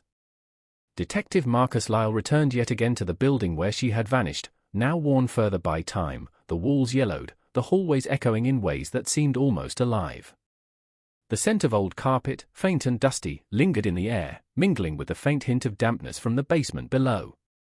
Lyle walked slowly, methodically, retracing the steps she might have taken that night, imagining her glancing around, sensing a presence she could not see, her heartbeat quickening with an instinctual fear that the city could never explain. Every creak of the floorboards, every distant car horn, every flicker of a light became a potential signal, a clue, or a trap, and Lyle felt the weight of decades pressing down with every careful step. The renewed forensic analysis from the prior year had uncovered more than just traces of unknown fibers. Dust particles lifted from the corners of her bedroom contained microscopic residues, suggesting environmental factors inconsistent with her apartment. Some of these particles originated from locations several blocks away, pointing to someone bringing in substances from outside, mud from the streets, pollen from distant parks, fibers from unknown clothing. It was subtle, nearly imperceptible, yet it implied a physical presence interacting with her personal space, a presence that left no fingerprints, no visible disruption, only minuscule echoes of its intrusion. In parallel, behavioral analysts reconstructed potential abduction scenarios. They considered the patterns of late-night movements, the anonymous phone calls, the sightings in parks and subways, and the cryptic notes she had left behind. Each factor was woven into a chilling tapestry of intent, a predator who understood her routines, who anticipated her decisions, who could manipulate her environment without detection. Analysts concluded that Emily's disappearance was not impulsive, it had been planned, calculated, and executed with precision that seemed almost preternatural. It was the work of someone patient, observant, and perhaps methodically obsessed, a figure whose presence had gone unnoticed in the chaotic urban landscape. Witness accounts were revisited yet again. A woman who had lived across the street recalled seeing Emily in the hallway a few nights before she vanished, speaking briefly with a man in a long coat. The woman's memory was foggy, fragmented by years, but the figure's posture had struck her as unnerving, predatory. Another neighbor remembered a dark sedan parked outside, headlights off, engine humming softly. The driver had remained inside, motionless, a silent sentinel in the shadows. At the time, these observations had been dismissed as coincidence. Now, pieced together with new evidence, they formed a subtle but disturbing pattern, suggesting that someone had surveilled her meticulously for days, even weeks, before her disappearance. Financial records offered further intrigue. A previously overlooked ATM withdrawal, noted for its late-night timing, hinted at movements outside her usual patterns. Lyle mapped the locations, creating a lattice of potential trajectories. Each route intersected with areas where eyewitness reports placed her or where odd activity had been noted, from shadowy figures in parkways to unidentified vehicles observed by residents. It was as though someone had choreographed her movements, controlling the circumstances while remaining invisible, a puppeteer operating behind layers of ordinary city life. In early interviews with friends and co-workers, subtle tensions emerged that had not been apparent during initial investigations.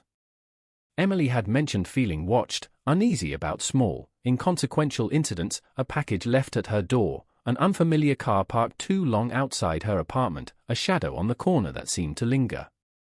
These observations, initially brushed off as paranoia, were now interpreted as perceptive warnings, signs that someone was deliberately intruding into her life, testing boundaries, observing reactions, and ensuring that when the moment came, her disappearance would unfold without interference. In 2023, investigators also leveraged AI-driven pattern recognition to examine historical traffic and pedestrian data, overlaying it with all known sightings, transactions, and anomalous events. The software highlighted sequences that could indicate planned interception points, areas where someone could have intercepted Emily with minimal chance of detection, escape routes through alleys or service corridors, and points where surveillance was limited or non-existent.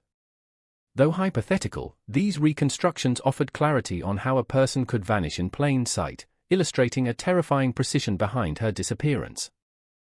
The community, now decades removed from that fateful night, remained haunted.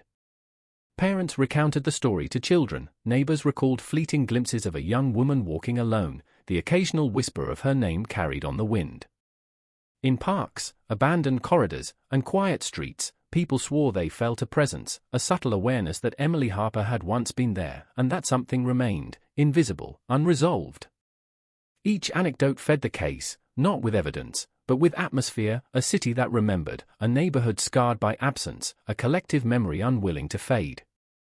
A retired postal worker offered an unexpected lead. He remembered delivering a package weeks before the disappearance, noticing a man loitering near Emily's building repeatedly.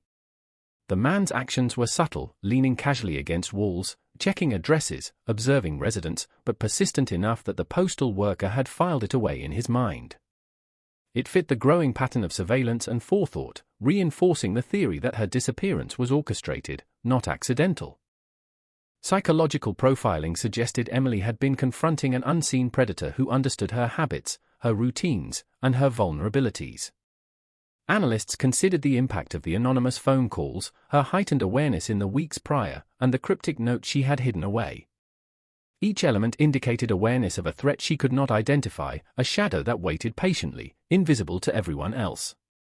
The note's chilling message, "Trust no one." The shadow waits, echoed through the analysis, an ominous refrain for a carefully orchestrated abduction. Even minor leads were meticulously explored. A blurry photograph taken by a pedestrian in the park at night revealed a figure resembling Emily, accompanied by a shadowed man. The image was grainy, nearly indecipherable, but it confirmed that someone had been with her after she had been last observed by neighbors. No identification was possible, but the photograph added a layer of credibility to prior hypotheses of deliberate intervention, a calculated movement, someone controlling her path, shaping her environment to achieve a singular, terrifying goal. Investigators also re-examined early digital records, chat rooms, emails, and online bulletin boards from the late 1990s and early 2000s. Though primitive by modern standards, patterns emerged. Unfamiliar handles had contacted her briefly, asking seemingly benign questions, but the timing aligned with periods of anxiety she had reported to friends. Small exchanges that had seemed innocuous at the time now appeared to form a subtle thread, a presence in her life that had remained unnoticed until decades later. Every angle, every lead, every fragment contributed to a complex mosaic, a city teeming with life, yet hiding a carefully orchestrated disappearance, a young woman navigating her routines, unaware of the invisible surveillance, a predator patient enough to execute a plan that would remain unsolved for decades. The tension, the uncertainty, the fear, and the haunting presence of absence coalesced into a narrative that was both terrifying and compelling, a story without resolution that demanded attention, persistence, and imagination. Through it all, Detective Lyle pressed on, navigating the interplay of human memory, forensic science, and technological innovation. Each discovery, no matter how small, was a glimmer against the darkness of decades-long uncertainty. Each new lead, each re-examined witness account, each minor piece of evidence offered the potential to unravel the web that had ensnared Emily Harper so completely. And yet, for all the advances in knowledge, for all the methods applied with rigor, the central truth remained tantalizingly out of reach. She had vanished, leaving a void that no analysis could fully illuminate, a shadow that refused to dissipate, and a story that demanded to be told again and again, each iteration as chilling as the night she disappeared. By mid-2023, the Emily Harper case had become almost mythic in its persistence, a haunting presence in the consciousness of both investigators and the public. Detective Marcus Lyle, his hair now flecked with grey, returned yet again to the apartment building where she had vanished, the structure itself seeming to sigh under the weight of memory. The hallways, dimly lit, echoed with imagined footsteps, the creak of each floorboard a spectral hint of her presence. He paused at the threshold of her old apartment, the door slightly warped by age, the brass doorknob cool under his hand. Inside, the familiar smell of dust and stale coffee lingered, each corner and shadow a potential repository of overlooked evidence. Time had preserved the apartment in a state of eerie stasis, a capsule of the night her life had fractured and the city had swallowed her whole. In renewed forensic sweeps, tiny, almost imperceptible clues emerged. Fibers trapped in the folds of upholstery, residues under the desk where she once studied, microscopic particles of unknown origin, all suggested the presence of a visitor, an intruder, someone who had been meticulous in leaving little evidence behind. Touch DNA, long untraceable with the technology of 2000, was now capable of revealing traces from skin cells that had lingered unnoticed for decades. These fragments offered the first tangible connection to an unknown individual, a ghostly signature embedded in her surroundings, hinting at presence without identity, and reinforcing the notion of a calculated abduction. Psychological profiles constructed over the years suggested a predator of exceptional patience and cunning. The anonymous phone calls she had received weeks before her disappearance, the faint yet repeated sightings, the cryptic note, "Trust no one." The shadow weights, all painted a portrait of a victim under subtle surveillance, aware yet unable to fully comprehend the scope of her danger.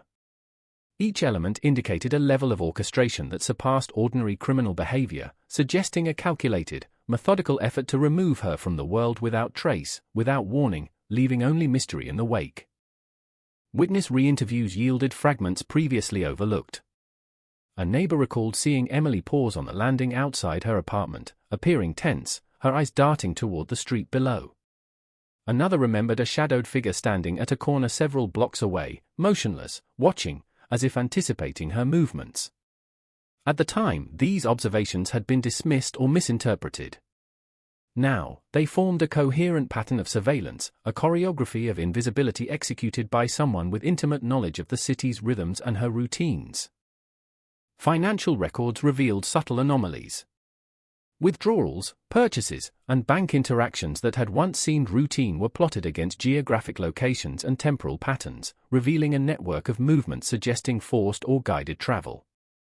Analysts reconstructed these sequences, imagining her negotiating city streets, unknowingly navigating a path laid by an unseen orchestrator.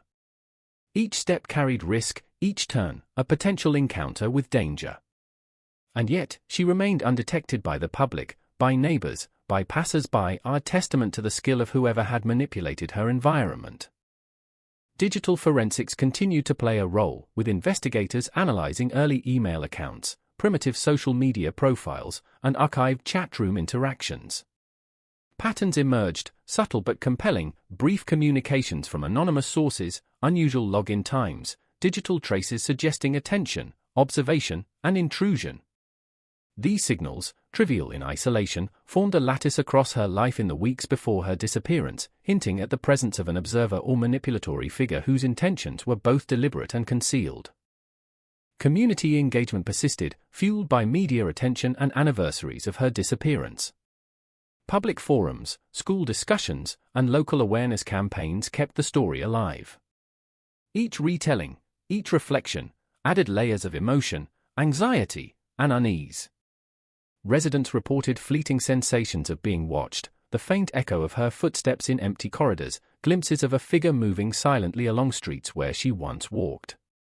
The community itself became a canvas for collective memory, a repository for fear, speculation, and unresolved grief. A breakthrough came from a retired security guard who had monitored streets near her apartment during the time in question.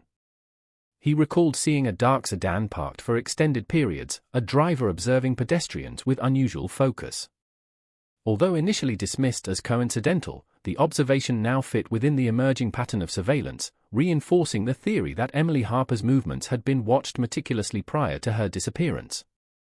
The vehicle, the figure, the timing, all suggested calculated attention, a silent orchestration of circumstances leading to her vanishing. Forensic advancements in touch and trace evidence continued to illuminate new paths. Minute particles on her belongings, fibers inconsistent with her environment, and traces of substances from distant locations painted a subtle yet terrifying picture. Someone had infiltrated her private space, leaving no overt evidence, only microscopic hints of intrusion. Each discovery, while insufficient to identify a perpetrator, confirmed the deliberate manipulation of her surroundings, a premeditated effort to control her environment and ensure her disappearance went undetected. Psychological analysis deepened understanding of the predator's methodology. Observing, guiding, isolating, and subtly manipulating, the hallmarks of an individual with experience, patience, and intent. Emily Harper, while perceptive and cautious, had been ensnared by a figure whose understanding of her routines and environment exceeded her own, someone capable of orchestrating events across days, weeks, and possibly months. The methodical precision suggested prior planning, an intelligence operating beneath the radar of ordinary vigilance, exploiting the mundane to conceal the extraordinary. Amid this meticulous work, investigators also considered environmental factors. Street lighting, traffic patterns, building layouts, and pedestrian flow were analyzed to reconstruct her likely paths. Maps were layered with temporal data, witness accounts, and environmental variables. The synthesis revealed intersections where chance encounters could have been engineered, where isolation was possible, and where concealment was effective. The city itself, vast and bustling, had become both stage and accomplice in the disappearance, offering cover and complexity to the orchestrator's plan. Public attention surged again when a podcast detailed the latest findings, introducing audiences to subtle patterns in her movements, the cryptic note, the unknown figures, and the faint traces of evidence. Listeners dissected every angle, offering theories ranging from abduction by a calculated predator to entanglement in criminal enterprises, each hypothesis intensifying the narrative's tension and urgency. The podcast renewed interest in archival witnesses, new leads emerged, and online communities dedicated to cold cases engaged in painstaking analysis, breathing renewed energy into the decades-long investigation. Despite advances, every potential lead still required painstaking verification. Surveillance footage was often grainy or incomplete, memories were clouded by time, and forensic evidence, while suggestive, offered no definitive identification. The case remained a tangle of shadows and speculation, each fragment of information both promising and elusive, like shards of glass reflecting the outline of an absent figure.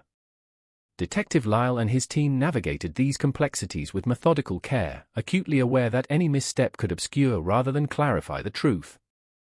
Yet, even amidst uncertainty, there was clarity and persistence. Emily Harper's story, her absence, and the meticulous investigation surrounding it had become more than a case file. It was a narrative of endurance, a testament to human determination in the face of unfathomable mystery.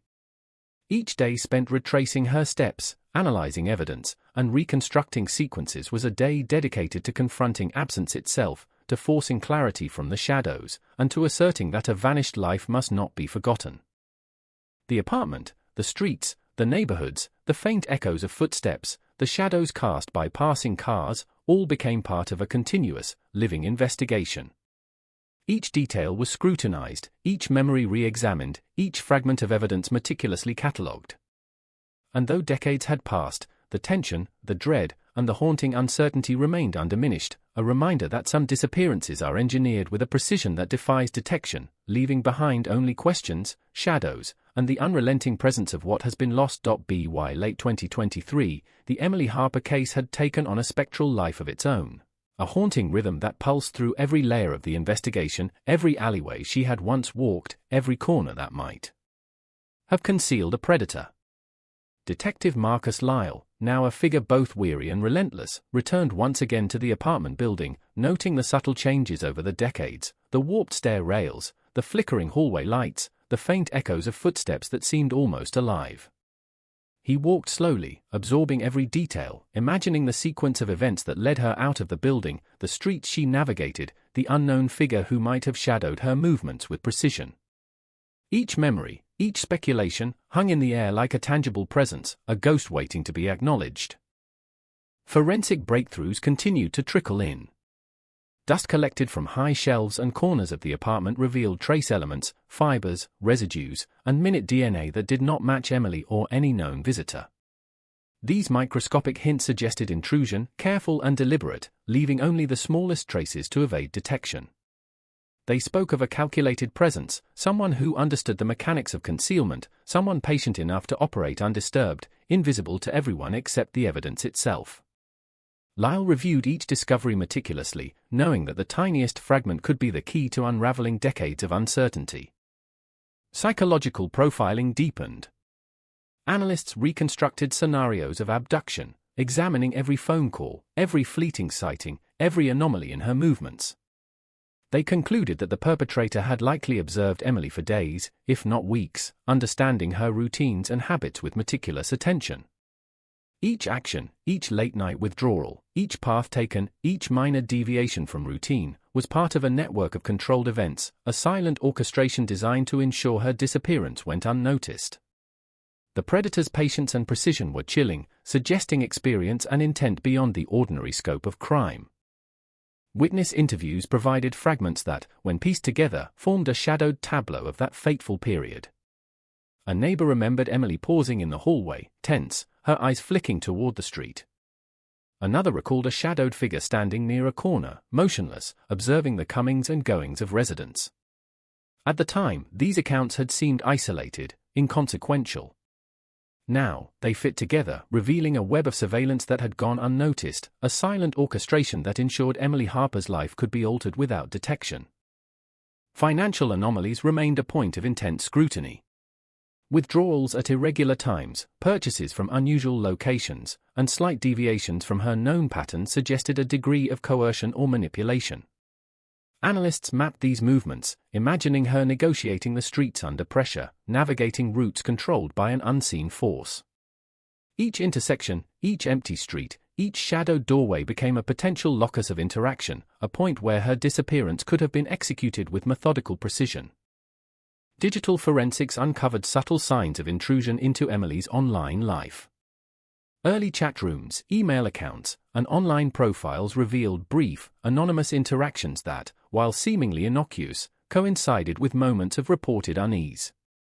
Patterns suggested surveillance, intrusion, manipulation, a silent observer operating behind the digital veil, a presence unnoticed by her or anyone else at the time.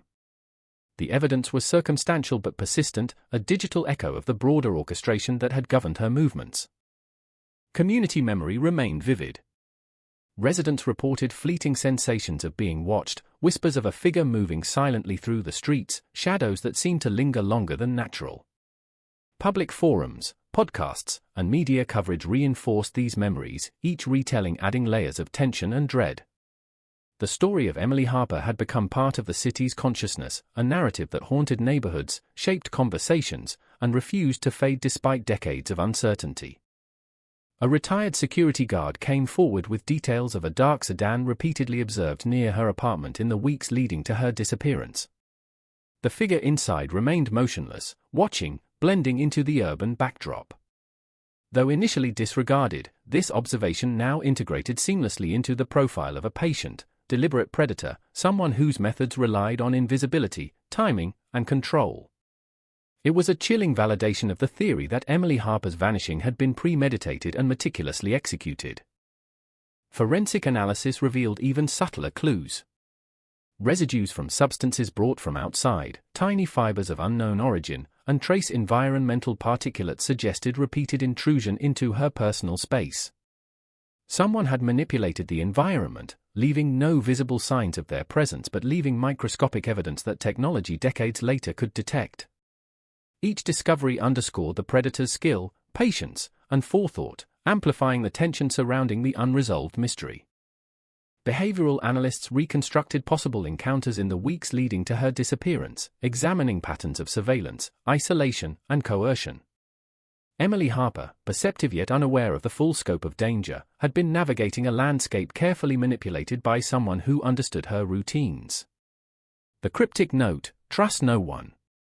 The shadow waits, gained new significance, potentially a premonition, a warning, or a reflection of the predator's influence over her awareness. It became emblematic of the subtle, psychological orchestration at play. In early 2024, digital pattern recognition integrated traffic flows, pedestrian data, and environmental variables to reconstruct potential sequences of interaction. Hypothetical timelines emerged, moments where interception was possible, where isolation could occur, and where concealment was facilitated by the ordinary dynamics of city life. The complexity revealed a predator who had manipulated circumstances with terrifying foresight, exploiting the mundane to ensure that extraordinary actions, her disappearance, remained undetected. Media attention continued to fuel public interest. Podcasts, investigative documentaries, and news features revisited every detail, analyzing the note, her movements, the unknown figures, and subtle evidence that had emerged over decades. Public engagement brought new witnesses forward, renewed scrutiny to archival leads, and revived discussion of potential theories. The story was alive, evolving, demanding attention, as much about the community's relationship with absence as about the vanished individual herself. Despite decades of investigation, each lead was meticulously verified, often leading to dead ends or inconclusive results. Grainy surveillance footage, unreliable memories, and faint traces of evidence challenged investigators at every turn. The case remained a tangle of shadows, fragments, and speculation, each discovery offering promise yet demanding patience and precision. Detective Lyle and his team operated with a meticulous understanding that missteps could obscure the truth further, yet they persisted, driven by duty and an unrelenting need to find resolution. Even minor details carried weight. A blurred photograph, an overlooked receipt, or a fleeting observation could provide the missing link. Each piece of evidence was catalogued, mapped, and analyzed with painstaking care. The cumulative effect reinforced the chilling reality: Emily Harper's disappearance was deliberate, controlled, and concealed with precision, leaving behind a void filled only with questions, fear, and the persistent echo of absence. Through every twist, every dead end, every revelation, the tension persisted. The city, with its crowded streets, hidden alleys, and indifferent bustle, had swallowed her and the orchestrator of her disappearance. Her life, halted abruptly, became a persistent presence in the minds of investigators, family, and community alike. Each detail, each memory, each shadow, reinforced the haunting truth: some disappearances are engineered with patience and precision, leaving behind not answers, but shadows, echoes, and a legacy of unresolved dread. The first months of 2024 brought renewed intensity to the Emily Harper investigation, a convergence of decades-old evidence and modern forensic technology. Detective Marcus Lyle, now both seasoned and weathered, retraced her last known movements with painstaking precision, treating every street corner, every alley, every flicker of light as potential evidence. The city itself seemed to resist clarity, its crowded sidewalks, hum of traffic, and endless shadows conspiring to obscure the truth. He imagined Emily walking briskly, her senses alert, unaware that each glance, each step, had been observed by an unseen presence, a figure whose patience and meticulous planning ensured the disappearance could unfold unnoticed. Advanced forensic testing continued to reveal microscopic traces, fibers embedded in the upholstery of her apartment chair, residues of substances foreign to her environment, faint DNA fragments detectable only with state-of-the-art methods. Each discovery confirmed a presence, someone who had entered her life physically without leaving visible evidence, a meticulous intruder capable of orchestrating events with chilling precision. Lyle reviewed these findings repeatedly, aware that even the smallest detail could unravel years of mystery, yet each revelation also amplified the sense of calculated danger surrounding her disappearance. Behavioral profiling had evolved alongside the investigation. Analysts reconstructed Emily's likely responses to perceived threats, her routines, her subtle adjustments to daily life, and her heightened awareness after receiving the cryptic note, "Trust no one." The shadow waits. Each element suggested a predator skilled not only in physical manipulation but in psychological control, someone who exploited ordinary city life to orchestrate a perfect disappearance. Emily Harper had been navigating a world engineered by an invisible hand, one that left nothing overt yet left subtle signatures detectable only decades later. New witness testimony added threads to the shadowed tapestry.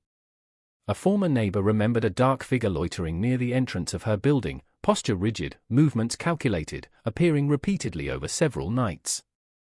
At the time, no one had given it weight. Now, considered alongside the repeated sightings of a dark sedan parked outside, the anonymous phone calls, and subtle deviations in her routines, the pattern suggested a methodical surveillance operation, a predator observing, calculating, waiting for the precise moment to act. Financial anomalies revealed additional nuances. Withdrawals, purchases, and late-night transactions plotted against her known routines suggested orchestrated movement through the city. Analysts reconstructed sequences of travel, imagining her negotiating streets under duress, navigating paths chosen or anticipated by the unseen predator. Each step of the journey was fraught with potential encounters, yet she remained unseen, unassisted, and ultimately invisible, an orchestrated vanishing executed with terrifying precision. Digital forensic examination continued to uncover traces of unseen interaction. Early internet chat rooms, rudimentary email exchanges, and social media interactions revealed brief but unusual contacts from anonymous sources. Patterns emerged suggesting surveillance or manipulation, an unseen presence subtly influencing her digital environment. These interactions, trivial in isolation, contributed to a lattice of subtle observation and control, highlighting the predator's patient orchestration over time. Community memory reinforced the haunting narrative.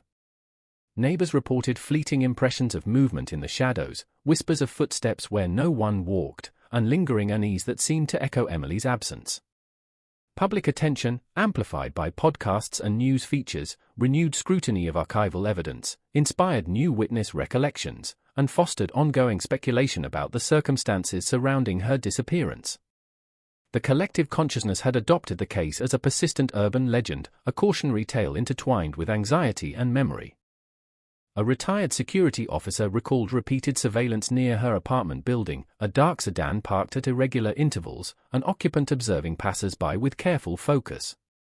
Initially disregarded, this testimony now aligned with an emerging pattern of premeditated surveillance, underscoring the theory that Emily Harper's disappearance had been planned and executed with deliberate precision, ensuring no immediate detection. Environmental analysis added further depth. Street lighting, construction zones, pedestrian flows, and architectural layouts were examined for their role in facilitating concealment or manipulation. Sequences of potential interception were identified, locations where isolation could occur, and escape routes carefully considered. The urban landscape itself became a participant in the orchestrated disappearance, providing cover, complexity, and anonymity to the predator's actions. Microscopic evidence continued to inform the investigation. Traces of foreign fibers, environmental residues, and minimal DNA fragments painted a consistent portrait of calculated intrusion. The predator's skill was evident, meticulous, patient, and intelligent, leaving no overt signs yet leaving subtle evidence for a future capable of detection. Each fragment reaffirmed the orchestration of Emily's disappearance, reinforcing the notion that her vanishing was not random but the result of deliberate planning. Behavioral reconstruction suggested multiple potential encounters in the weeks preceding her disappearance. Surveillance, coercion, and psychological manipulation were all factors in the predator's methodology. Emily Harper's perceptiveness, her awareness of subtle anomalies, and the cryptic warning note all pointed to a scenario in which she had sensed danger but could not fully comprehend its magnitude or source. The predator's actions were calculated to exploit these limitations, guiding events with precision and patience. Public attention remained high.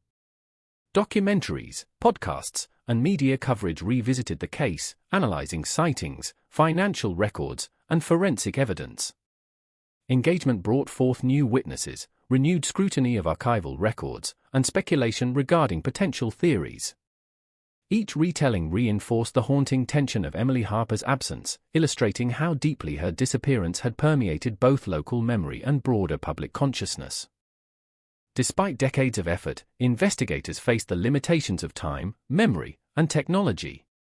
Surveillance footage was often grainy or incomplete, witness memories faded, and forensic evidence, while indicative, rarely yielded definitive identification. The case remained a web of shadows and speculation, each lead promising but elusive. Detective Lyle navigated this complexity with meticulous care, aware that missteps could further obscure the truth yet driven by an unrelenting desire for resolution. Minor details continued to hold potential significance. A blurred photograph, a previously overlooked receipt, or a fleeting observation could provide critical insight. Each discovery was carefully documented, mapped, and analyzed.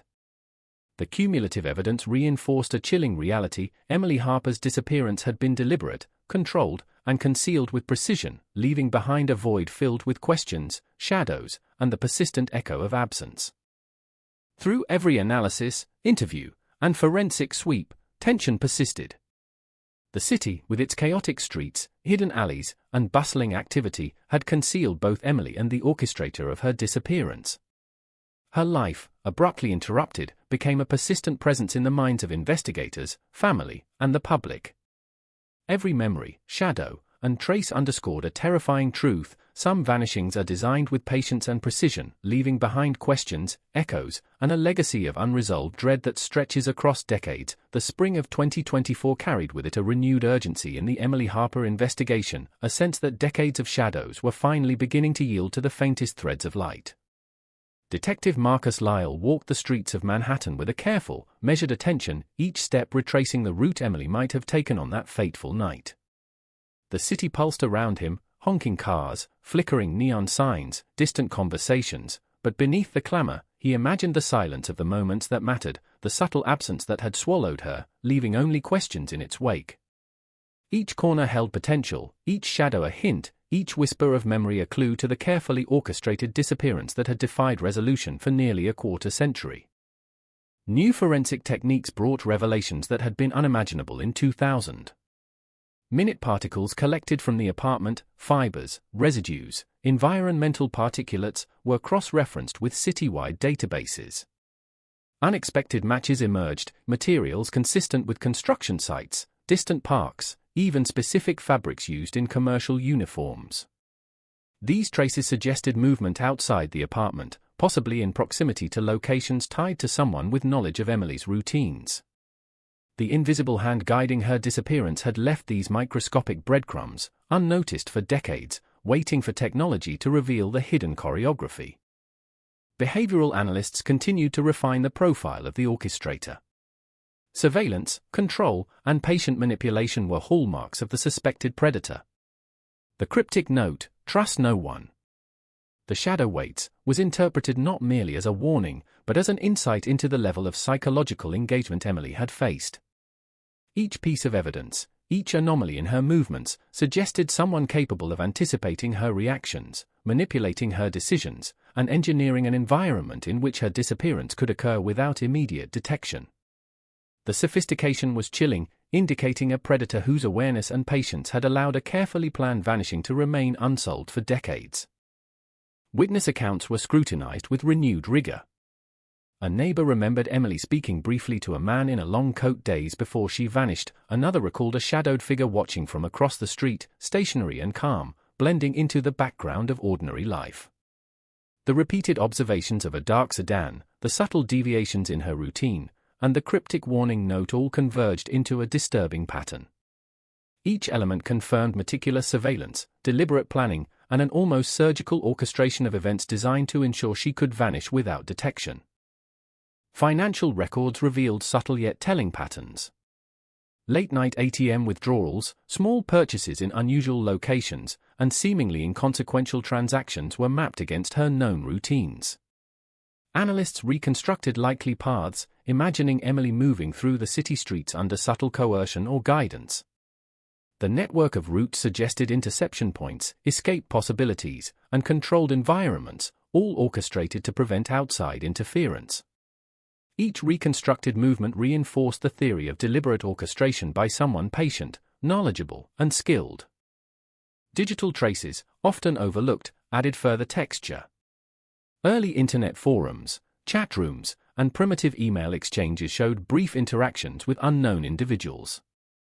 Though seemingly trivial at the time, patterns emerged suggesting observation, subtle manipulation, or attempts to influence her behavior.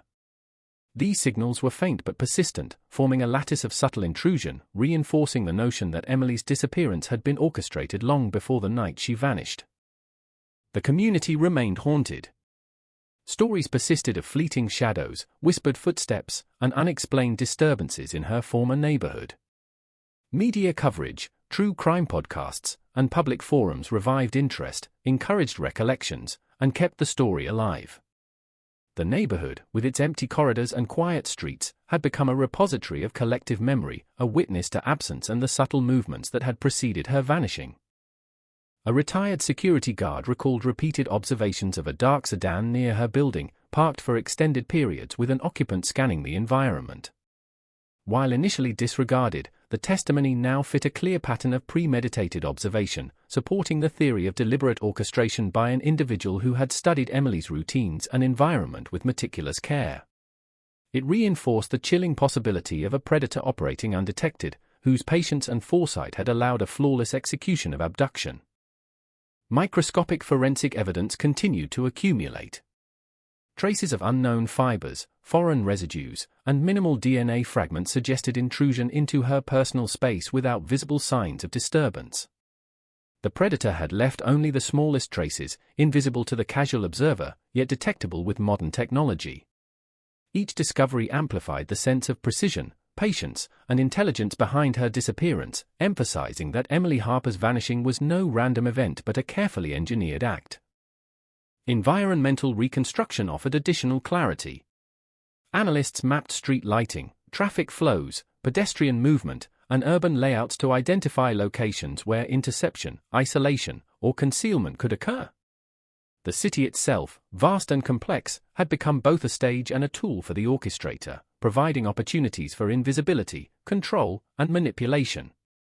These insights revealed the predator's ability to exploit the ordinary, turning the mundane streets of Manhattan into a theater of calculated disappearance. Even the smallest details were scrutinized. A blurred photograph taken by a passerby in the park showed a figure resembling Emily alongside a shadowed man. Grainy and indistinct, the image nevertheless reinforced suspicions of deliberate interaction and further confirmed that surveillance and manipulation had likely extended beyond her apartment and into public spaces. The predator had maintained control across multiple environments, moving her through spaces while remaining unseen. Each new layer of evidence suggested multiple points of interaction in the days leading to her disappearance. Analysts reconstructed scenarios in which Emily was observed, subtly guided, and ultimately removed from her environment. The note, the sightings, the financial anomalies, and the environmental reconstructions all pointed to a meticulously executed plan by an individual with extraordinary patience, foresight, and knowledge of both the city and the victim. Public attention persisted. Documentaries, podcasts, and investigative features revisited every detail, drawing new witness accounts and offering fresh analyses. The collective consciousness of the city engaged with the story, reinforcing its status as a haunting, unresolved mystery. Each retelling added weight to the case, keeping the tension alive and emphasizing the persistence of absence across decades. Despite decades of effort, investigators faced enduring challenges. Surveillance footage remained grainy, memories faded, and forensic evidence rarely yielded definitive identification. The case was a web of shadows, fragments, and speculation, each lead both promising and elusive. Detective Lyle navigated these complexities with meticulous care, aware that each misstep could obscure the truth further, yet committed to the pursuit of resolution, driven by a determination that refused to waver. Every detail, no matter how small, was scrutinized. Each observation, fragment of evidence, or fleeting memory was catalogued, analyzed, and mapped. The cumulative picture reinforced a chilling reality: Emily Harper's disappearance had been deliberate, orchestrated with patience, and executed with precision, leaving behind a void filled with shadows, questions, and a haunting legacy of unresolved dread. Through the ongoing investigation, the city itself became a participant, its streets, alleys, and corridors witnesses to a vanishing executed with terrifying deliberation. Her life, halted abruptly, persisted in memory, evidence, and the collective consciousness of those who refused to forget. The shadow of absence, meticulously engineered and persistently felt, stretched across time, leaving a story without closure, a tension without resolution, and an echo that haunted the city, investigators, and family alike. By summer 2024, the Emily Harper case had become a study in the persistence of shadows, a testament to patience, meticulous orchestration, and the enduring weight of absence. Detective Marcus Lyle walked again through the streets of Manhattan, the late afternoon sun casting long angles across the sidewalks, illuminating alleyways, empty storefronts, and subtle corners that had once hidden secrets. Every sound, the distant honk of a taxi, the echo of footsteps, the murmur of a conversation, became a potential clue, a marker of movement, a hint of the invisible presence that had orchestrated Emily Harper's vanishing 24 years earlier. Each step was a return to the night she disappeared, each glance a search for traces that had eluded investigators for decades. Recent forensic sweeps continued to reveal microscopic traces, fragments of evidence invisible to the naked eye but telling a quiet, haunting story. Fibers from unknown fabrics, traces of substances inconsistent with her known environment, and minute DNA fragments suggested someone had entered her life physically, moving with extraordinary care and leaving nothing overt behind. These discoveries painted a portrait of precision, patience, and intelligence, a figure capable of orchestrating a disappearance in full view yet leaving only whispers of presence for decades later to reveal. Behavioral profiles reconstructed Emily's likely awareness in the weeks leading to her disappearance. The cryptic note, "Trust no one." The shadow weights suggested an intuition she could not fully articulate, a recognition of subtle danger, a perception of observation without understanding. Each anomaly in her behavior, slight deviations in her routine, moments of hesitation, reports of minor disturbances, was re-evaluated as a response to an unseen force, a predator whose understanding of her patterns allowed them to guide, manipulate, and isolate without leaving clear traces. Witness testimony continued to enrich the narrative. Neighbors recalled Emily walking the hallway, pausing, glancing toward the street with a mix of anticipation and unease. Others remembered figures lingering nearby, shadowed and still, blending seamlessly into the urban backdrop. At the time, these moments seemed inconsequential. Now, they revealed an intricate pattern of surveillance, an invisible orchestration designed to ensure her absence went unnoticed, a choreography executed with patience and precision. Financial anomalies reinforced this pattern. Late-night ATM withdrawals, small purchases at unusual locations, and minor deviations from her routines were mapped against her known movements. Each reconstructed sequence suggested pathways through the city deliberately designed to isolate her, guide her, and maintain control over her environment. The predator's orchestration extended beyond observation to the manipulation of her options, leaving only faint, traceable signs for investigators decades later to detect. Digital traces from early email accounts and chat rooms added another layer. Brief, anonymous interactions, seemingly inconsequential at the time, suggested subtle surveillance or influence. The pattern was faint, fragmented, yet persistent, indicative of someone engaging with her environment and digital presence in a calculated, indirect manner. These signals, minor in isolation, contributed to a lattice of control and observation that had defined the weeks preceding her disappearance. Community memory persisted as a powerful witness.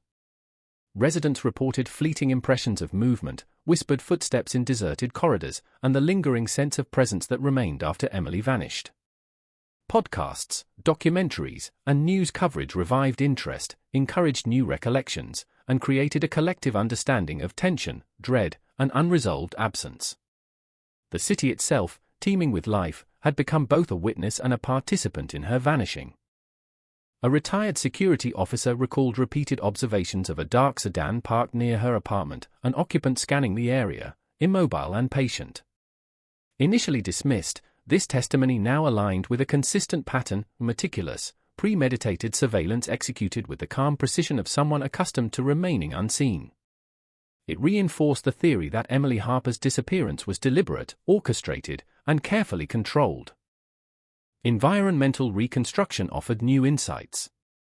Analysts mapped intersections, alleyways, and urban layouts to identify locations where isolation or concealment could occur. The cityscape became both stage and tool, its ordinary rhythms facilitating extraordinary acts. Observations of lighting patterns, pedestrian flows, and street layout suggested points where interception could occur and escape could be engineered, revealing a predator whose understanding of environment and timing allowed events to unfold flawlessly. Forensic evidence remained subtle yet compelling. Traces of foreign fibers, environmental particulates, and minimal DNA fragments indicated intrusion without visible disturbance. The predator's skill was evident, patient, precise, and intelligent, leaving only microscopic echoes for investigators to detect decades later. Each fragment reaffirmed the deliberate orchestration of Emily Harper's disappearance, emphasizing the calculated, premeditated nature of the event. Behavioral reconstruction suggested multiple potential interactions in the days preceding her vanishing. Surveillance, subtle manipulation, and isolation were evident in patterns of observation, minor disruptions, and altered routines. Emily Harper, aware but unable to fully comprehend the threat, navigated a landscape engineered to control her movements and limit her options. The cryptic note, fleeting sightings, and subtle anomalies in her life all pointed toward a methodical orchestration that had gone undetected for decades. Public attention remained unwavering. Documentaries, podcasts, and investigative features revisited the case, inspiring new leads, encouraging witness recollections, and reinforcing the narrative of tension and unresolved absence. The collective memory of the city, sustained by media and public engagement, had become a living repository for the story of her disappearance, a persistent echo in streets, apartments, and public consciousness. Despite decades of effort, investigators faced enduring obstacles. Surveillance footage remained incomplete, memories had faded, and forensic evidence, while suggestive, rarely produced definitive identification. The case existed in a web of shadows and fragments, each lead promising yet elusive. Detective Lyle navigated these complexities with meticulous care, aware that even minor errors could obscure critical connections, yet driven by an unrelenting commitment to find resolution for Emily Harper and her family. Even the smallest details retained potential significance. Blurred photographs, minor receipts, and fleeting observations were catalogued, mapped, and analyzed. The cumulative picture underscored a chilling reality: Emily Harper's disappearance had been deliberate, orchestrated with patience, executed with precision, and designed to leave a void filled with shadows, questions, and enduring dread. Through every re-examination, every new lead, and every analytical breakthrough, the city itself became both participant and witness. Her life, abruptly interrupted, persisted in the minds of investigators, family, and the public. The shadow of absence stretched across time, leaving a story without closure, a tension without resolution, and an echo that haunted every corner of Manhattan where Emily Harper had walked, leaving behind nothing but questions, fear, and the relentless pull of unresolved mystery.